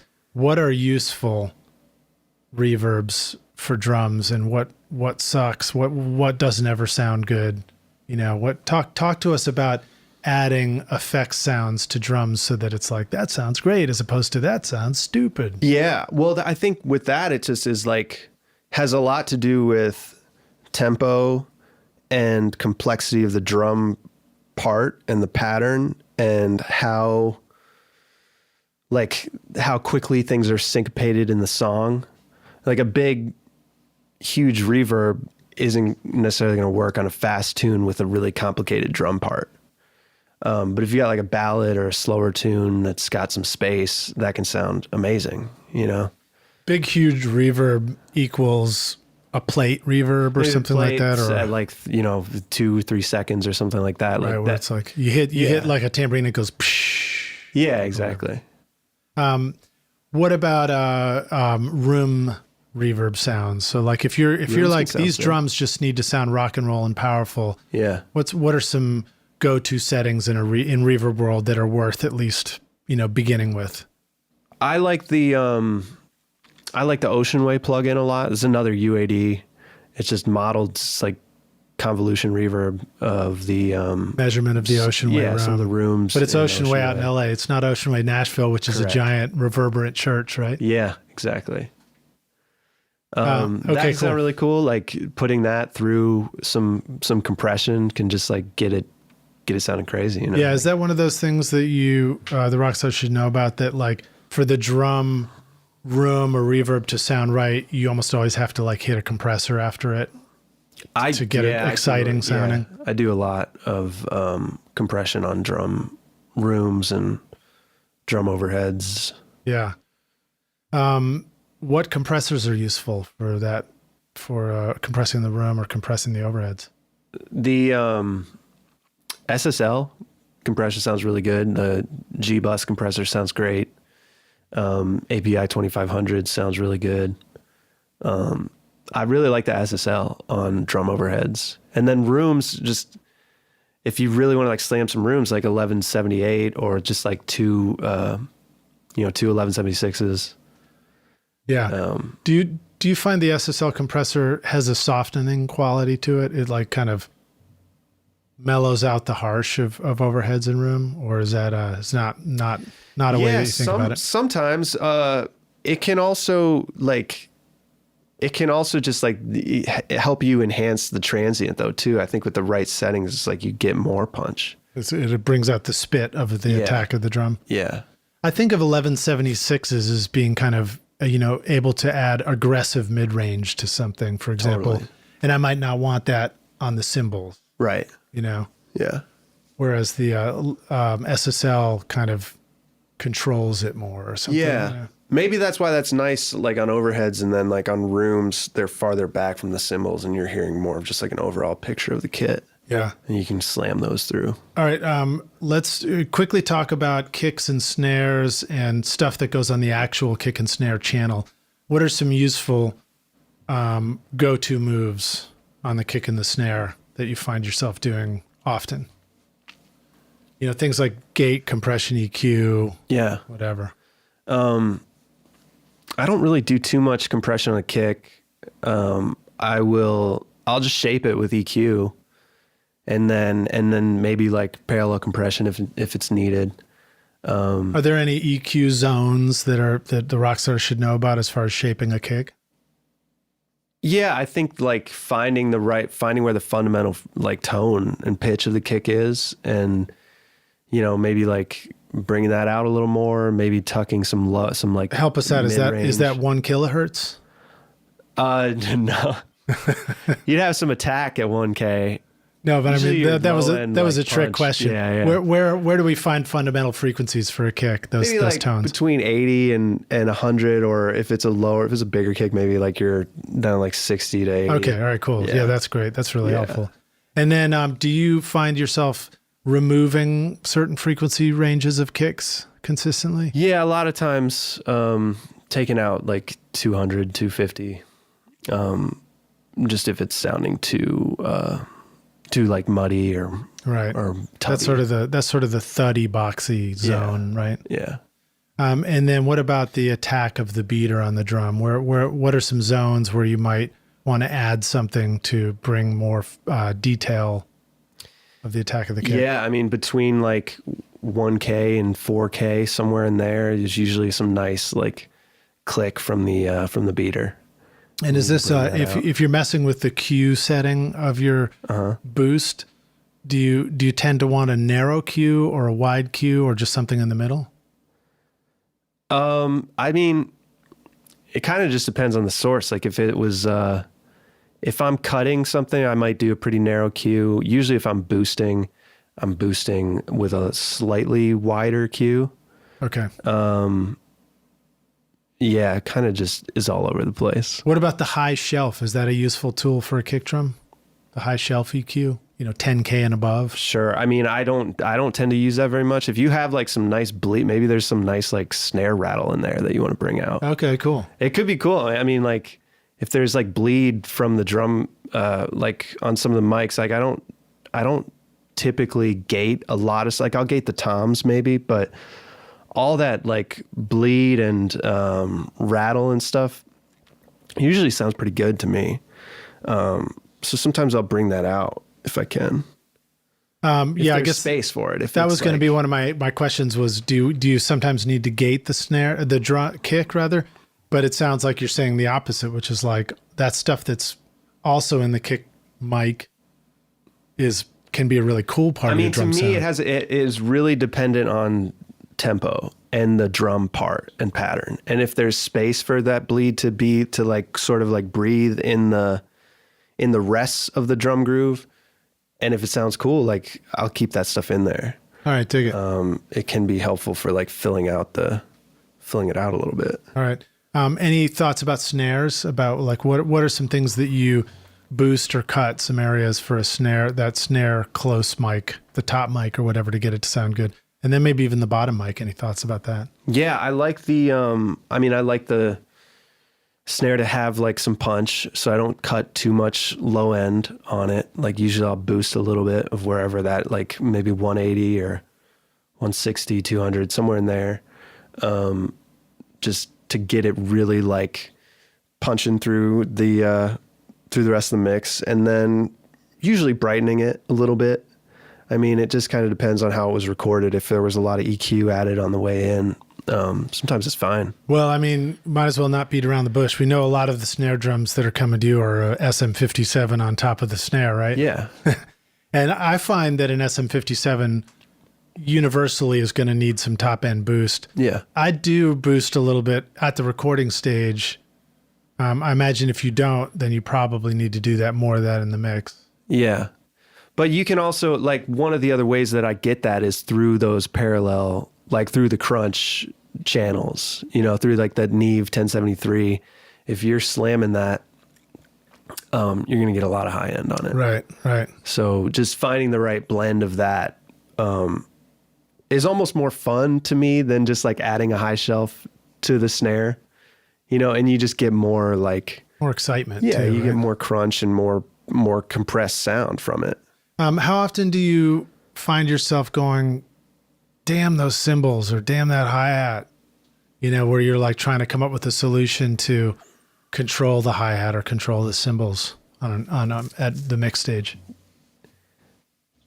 I find that a lot with like lines, like Jesse's band, like their stuff is like Bo is an amazing drummer.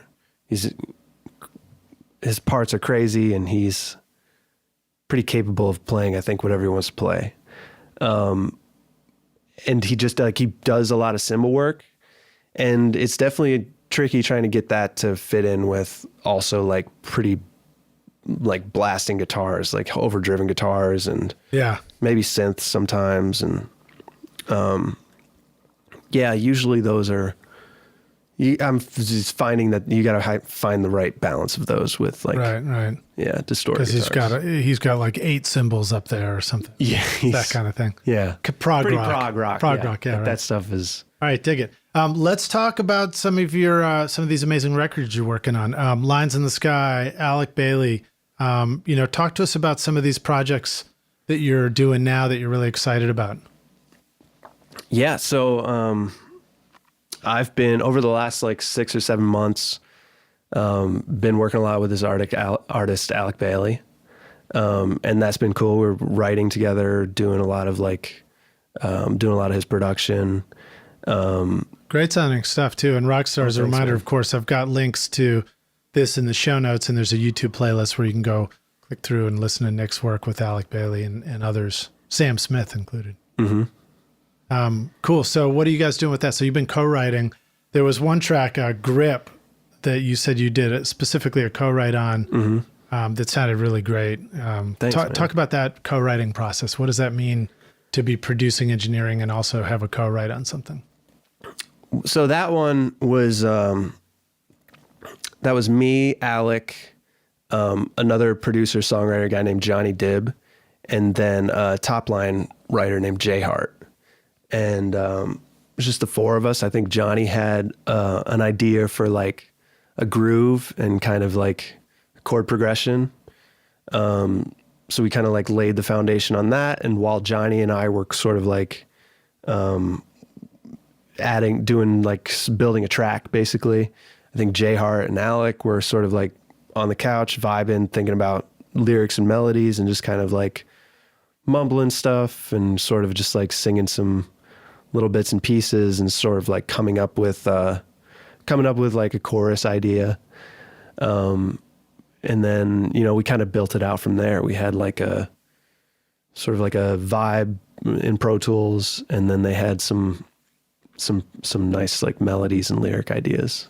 And are you picking up a guitar and having a guitar in hand a lot when you're doing stuff like this? Yeah. I think a lot, like doing guitar, like sitting in front of Ableton, maybe just like playing guitar in the room. Playing an acoustic or an electric? Usually an electric. Do you like to have an amp just in the control room so that you can do that while you're composing? We've got an amp in the control room, and then we have also like another amp out in the booth. So we've got like a control room, it's like kind of like drum room / live room, and then a vocal booth, which we almost never use for vocals. We just use for guitar amps. Yeah, just isolate the amp. Yeah, we had a Leslie cab in there for a while. Very cool. Well, so there was one of the effects in that track in Grip where you kind of had an old time filtered background vocal on the word every time in the choruses. Yeah. Talk to us about creating that effect, and what was that all about for you? Yeah, I think there's some cool vocal effects on that. Some of the stuff, like the throws on the lead vocal, are the this awesome plugin, Valhalla Frequency Echo. Okay, cool. Which is maybe it's just Freak Echo, and that is essentially delays that are like shifted down or up. Like you can pitch shift these delays up and down, and feed it back into itself. So you just get these crazy trails that are like shifting. Just explain what a throw is. So like maybe there's a vocal phrase and you just want one word or one part of the phrase to like go to a big reverb or delay. So you just create a return track, put a delay or a reverb on there, and then just on the send on the actual vocal, just ride up that fader for that send on that word, And then otherwise that return track is just open and hitting the mix. It just doesn't have anything going into it the whole time. That's usually how I treat returns. I'll keep them at 0 and then send, just ride the send going to it. I guess in some cases with plugins, in a lot of them, the plugin is probably very clean sound if there's nothing going into it. But in some cases, when you have vintage sort of tape emulating, distortion emulating stuff, you just need to be aware, rock stars, that sometimes that's like creating noise and other things that get amplified by the time it hits the mix bus, and so you may actually want to mute it. That stuff is being brought up a lot. That those first times you're like, you get a mix slam and you're like, awesome, and then you go to, I call it doing heads and tails, like the beginning. You're like, you got to balance. Now it's like, go to the front, make sure that the start of the song is right. Go to the end, make sure that everything kind of finishes out right. And you go to the start and you're listening, you turn up your speakers and you're like, oh my God, that's like a crazy amount of hum or noise or whatever. Right. And you discover it's just some plugin that's like, deep in your mix template that is just idling there and creating all kinds of ridiculousness. Yeah. And a lot of those open up with like you pull up the plugin and it just had, the noise is just kind of like on. Right. And So you I can don't just turn it off or understand something. why they all have that default I think it's, to that. well, I think it's emulating old gear. And then Yeah. I think some, you know, in the same way that you have dither added to digital stuff, maybe there's an argument that some of the sound of those old Sure. plugins is the noise included or something. But sometimes you don't discover it until you're printing the mix. Hopefully you discover it before you go to mastering. Right. And then somebody's like, can you reprint that mix and mute that stupid thing at the beginning? Yeah. It's waiting for the first chorus anyway. Right. Okay, cool. So what about working with, some of these other artists that you work with, like Sam Smith, Meghan Trainor, Cam? Do you have any stories you want to share around those projects as well? Sure. I mean, the Sam stuff was really cool. Like that was really fun. He came to Nashville and he was writing. He was in town for about a week writing with Tyler. And at the time, I had kind of just started working with Tyler. I think I'd worked with him for a couple months. And you're working with Tyler still now? Yeah. Yep. I think we've known each other about 2.5 years. Who is now. Tyler, if you want to introduce the rock Yeah, stars to Tyler is a songwriter, producer. He sort of got his start working under Jeff Basker, really great producer out in LA. He's worked on like Kanye and all kinds of crazy stuff. Nice. So Tyler got his start working with Jeff, and I think he lived with Cam. I think they were roommates at one time, and they started writing songs together, and he started like to develop her project, and Jeff heard some of it and wanted to get involved, and they put out the album, and Burning House became a huge hit for Cam. And Tyler's awesome. Like he's a huge mentor and inspiration to me. Right on.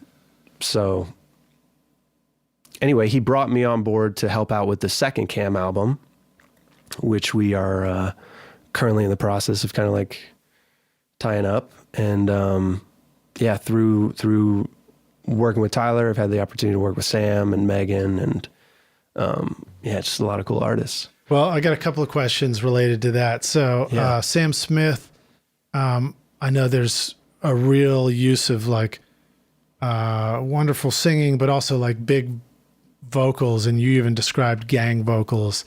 And then I heard more of that, I think, on the Alec Bailey tracks. Mm-hmm. And so I got the impression that you learned a lot about singing, recording groups of people singing, and how to incorporate that in your productions. Tell us what you've learned about, how to record, a big chorus joining in on a track or gang vocals. What do those mean? How have you used that and incorporated that in Alec Bailey's production as well? Yeah, I mean, actually on the Sam stuff, I didn't do any kind of, there's no gang vocals on, there might be some backgrounds on one last song. So Tyler wrote, or co-wrote 2 of the songs on, The Thrill of It All, One Last Song and Palace. And Palace was really cool because it was kind of completed in a day. Like they wrote the song. Cam was also a co-writer on that. And then I came in after the song was written that night, and just to record like a demo of it. And we did this, everybody in the control room, Cam playing guitar, through an amp in the corner of the control room. And then Sam is just on this vocal, like a handheld vocal mic. Tyler played piano, and no headphones, no click track. I think they did like 4 takes of it maybe. And we just I think we took maybe the 3rd or 4th take. And the only overdub I think was like Moog bass. We just added like some synth bass on it, and printed a bounce. I think he lived with it for a couple weeks, and then was just like, "Yeah, I'm going to send this to mix." That's cool. So Sam Smith's vocal was just recorded with a handheld mic. Yeah. Do you remember what mic he used? It was like a Sennheiser, just some nothing crazy. Not a 421, something else. No. Cool, man. What about, what do you remember about, doing the right vocal mic pre or EQ or compression or anything like that for that? Well, that's what was so wild to me, was that it was like the engineering on it isn't like, it's kind of crazy. There's bleed in the vocal, like there's guitar in the vocal mic, there's vocal, and everything is like all bleeding together. But, I mean, I'm sure that he like when he was back in London was like messing around with the song, maybe tried to beat it, maybe tried to re-record some things, but there was just like a vibe in terms of the performance and the execution of the vision of the song. I think we've really like captured that, and it wasn't like technically engineered perfectly, but it was just like, all right, we got this. It was in the moment. It was like right after the song was written. Sounds like the perfection of the engineering was not letting the engineering get in the way of the performance. 100%. You know? Yeah. Just pressing record and just capturing being there to capture what was already happening in the room, you know? Well, and obviously you didn't screw it up, because it sounds great. Yeah, thanks. What are some other things that you learned about, if you've recorded Sam's voice, Meghan Trainor, Harry, Cam, male and female vocals. Mm-hmm. What are things you've learned about recording a male voice and a female voice? Have you sometimes found that, a mic over here tends to work better for a female voice, but not for the male, or vice versa? Yeah. Yeah. And I think, I'm still kind of like learning that, and it's different on different, the complexity of recording a voice is pretty crazy. Like, even Alec on any given day sounds better on this mic, and then maybe he comes in the next day and his voice is just like a slightly different. Maybe he's got like some congestion or something, and it doesn't sound right on that same mic that just the other day sounded perfect. So it's a lot of like experimenting, kind of like trying to find the right, just the right fit for that voice. I think Cam sounds so good. She has such a great voice.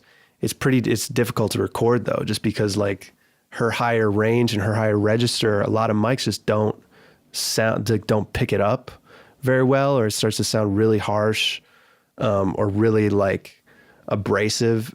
And that's just how her voice doesn't sound like that in the room. It's just how that mic is like not really handling those frequencies very well. I've run into that kind of stuff. So my next question for you is, what have you learned about like methods for making sure you're picking the right mic as quickly as possible?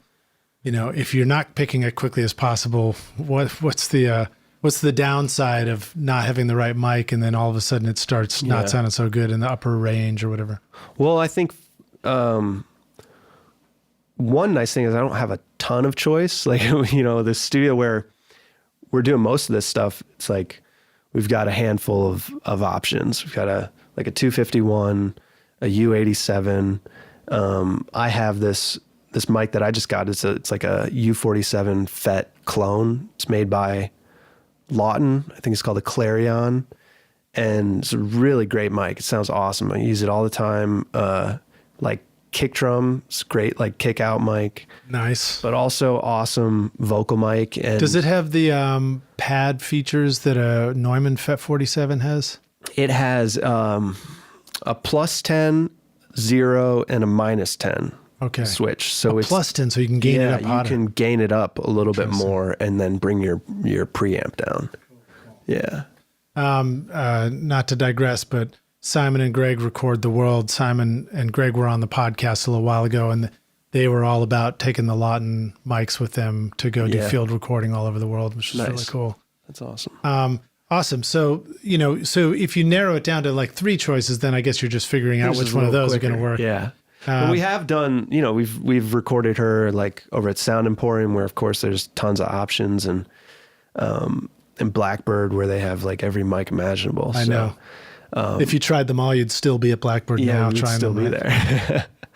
But I really like the M49 on Cam, especially if she's doing like softer stuff. If she starts to really belt and like sing at the top of her range, it gets a little bit tricky to find the right mic for it. But yeah, I find that I'm always surprised how useful a mic is with a pad. Like, when somebody's singing loudly, for example, the Roswell Colaris that I have here, turn on that 10 dB pad, and all of a sudden those loud notes don't sound harsh, and they don't, kind of saturate the input of the mic pre. Right. Because sometimes you're using, because you have one available to you, you're using kind of a cool Neve or, I have these CalRec mic pre's.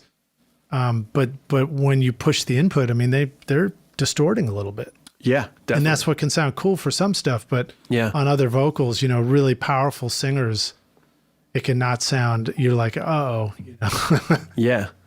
And that's what I learned from Joe Baldridge. Like, he just taught me to never really be afraid of clipping a pre, Right. But, it's funny. I find that the don't be afraid of clipping a pre works best for,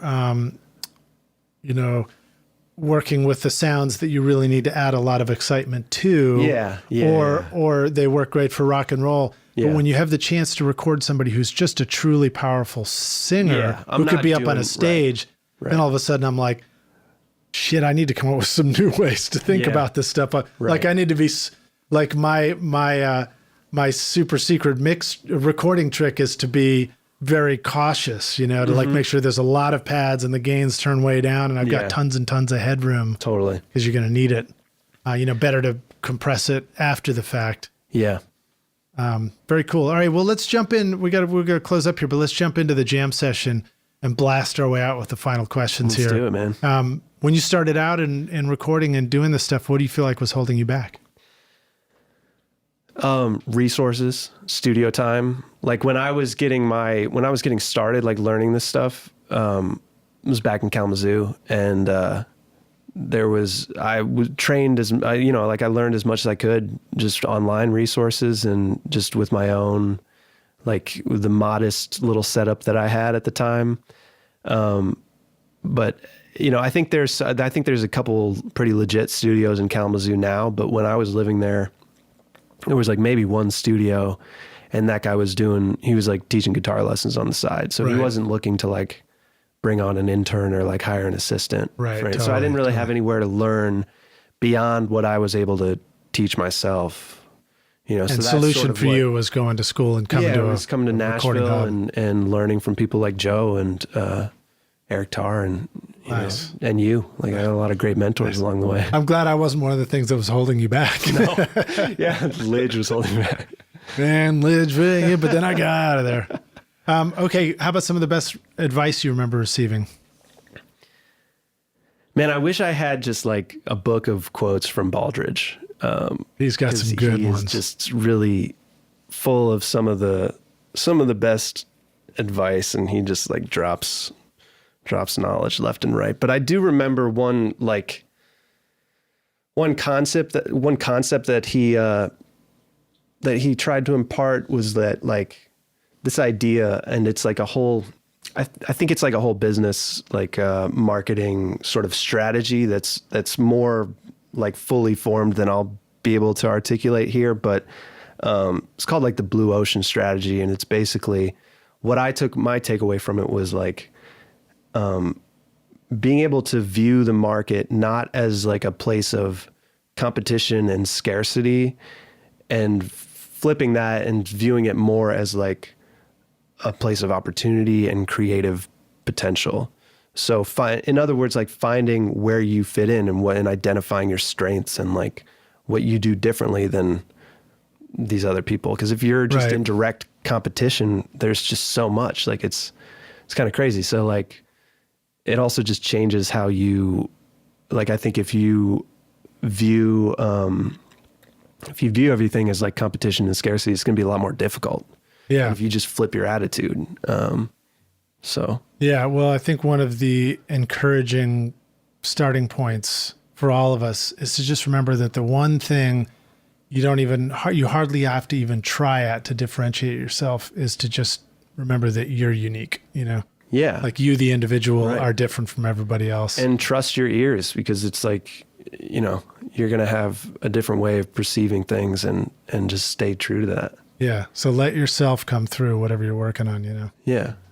All right, dig it. Any other recording tips, hacks, or secret sauce you want to share with the rock stars? That's something they could use on their next session today. Man, this isn't necessarily a a hack, but I just think like something that I'm really trying to do more like these days is just bring other people around, like hiring other talented people. And that's probably obvious to a lot of people, but for me, it's like I've done so much just on my own, like by myself in my own studio. I did do the band thing for a long time. But I was always, even then I was always like making my own stuff on the side or just doing my own thing. And, I've just learned that like collaborating and like getting other people to like come and play on stuff is really fun. Yeah, it is. And and the musicality, like, so I can sort of like hack my way through like a lot of things like piano and bass and whatever. But, there's amazing players here in Nashville. And, I think the process of like bringing some of those people in has brought things to like another level. Yeah. Yeah. All right. Well, so now, you've already shared a lot of, hardware and software tools. Sure. Stop me if there's anything else you want to add to it. Otherwise, I will jump forward. And I feel like Joe's quote is a good answer for the business side of things. But if there's anything else you want to add to, any advice for doing this for more than just a hobby, you got any resources or tips for the rock stars about, making sure that you got your business in action? Yeah. I mean, there's I do pretty much all of my business accounting, bookkeeping, invoicing, everything is just through software called Xero. Similar to QuickBooks, same kind of idea. It's just like an online bookkeeping software. I use an app called Everlance to track like miles, like gas mileage and stuff. But everything else just goes through Xero, and I'll do all my like expenses in that. And it just makes it it's pretty streamlined as far as like comes to tax time and putting all that stuff together. All right. Dig it. Yeah. How about any tips for the organizational side of stuff? Anything that'll help us keep our shit together? I mean, file management stuff is pretty legit. Like Carbon Copy Cloner, I use a lot. I use Dropbox constantly. Is Carbon Copy Cloner your backup strategy for sessions? It is how I use Carbon Copy Cloner to make OS backups, make like a clone of the operating system. So if something happens on the internal drive, is corrupted or that drive fails or something, I can always still boot my Maybe break OS. that down for us. Talk about that process of doing that, because I've heard about that many times. I haven't done it yet. So yeah, I have a dedicated system drive in my computer. Mm-hmm. What's the first thing I do to make a carbon copy cloner of it? If you want to make a clone, you just need a spare drive, and then can it just be like a USB drive from OWC, or just go to the store and go pick one up or something? Yeah. Anything should work that's got enough like storage space on it. If it's like as big as your internal system drive, and then Carbon Copy Cloner just makes a bootable clone of your operating system. So that means that if my system drive just one day is like, the computer's not working and I got to work today, right? I can plug in that other drive into the USB port. Yeah. Start up. You should be able to boot from the computer. Yeah. Do you think that you can? And have you had to try it out yet? Have you had to use it? Fortunately, no. I mean, I have tested it like once just to make sure that I was able to boot from that drive. But I'm sure that there are some, licenses might get a little bit weird. Right. Yeah. You hopefully you can open up your Pro Tools and get all your plugins. Yeah.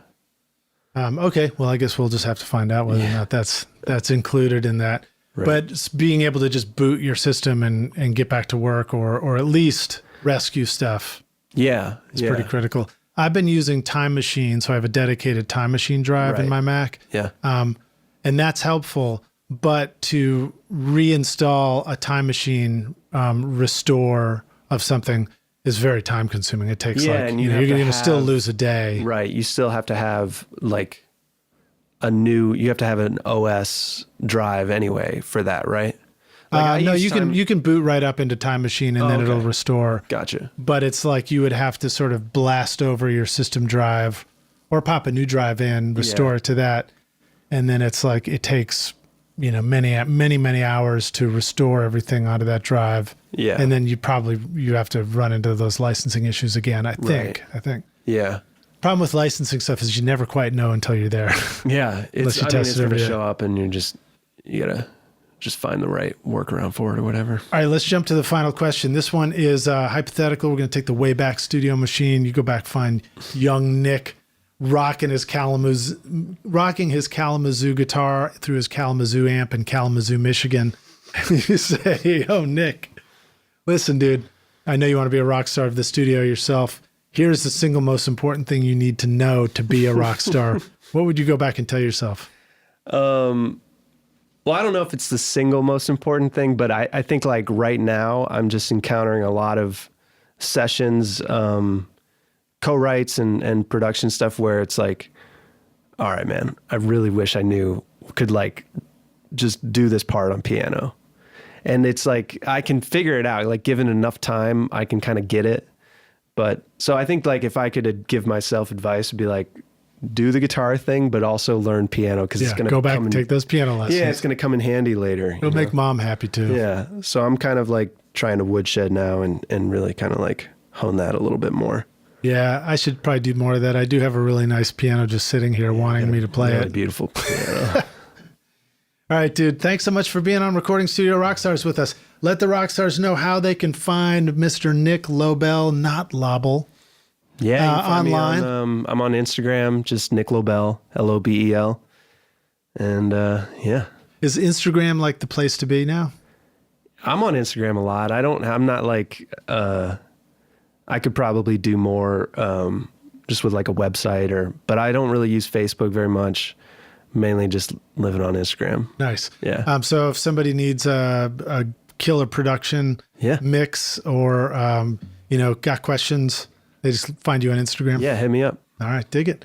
Well, dude, thanks for being here, man. Great to hang out with you again. Thanks for taking out 2 hours out of your day to come. Of course. Teach us all that awesome stuff about mixing and mix templates. Yeah, man. Super cool stuff. My pleasure. All right, dude. Cheers. Thanks so much for listening to Recording Studio Rockstars. If you enjoyed the show and want to help make it better, then please share this episode with your friends on social media and leave a rating and review on iTunes to help the podcast reach more rock stars like yourself. You can click directly over to iTunes or go to rsrockstars.com/review for an easy explanation. Also, remember to hit the subscribe button to keep up with these weekly episodes. And if you're ready to make your best record ever, then head over to Recording Studio Rockstars Academy, where you can start with my free mixing course at mixmasterbundle.com. Look for the link in the show notes. And if you want more free content from Recording Studio Rockstars, all you have to do is go to rsrockstars.com/email. Again, that's rsrockstars.com/email to enter your name and email, and I'll keep you in the loop with articles, videos, podcast updates, and even free gear giveaways for your studio, all totally free. Thanks for listening, and thanks for being a rock star. I'm Lid Shaw, and this is Recording Studio Rockstars. Now, go make great music.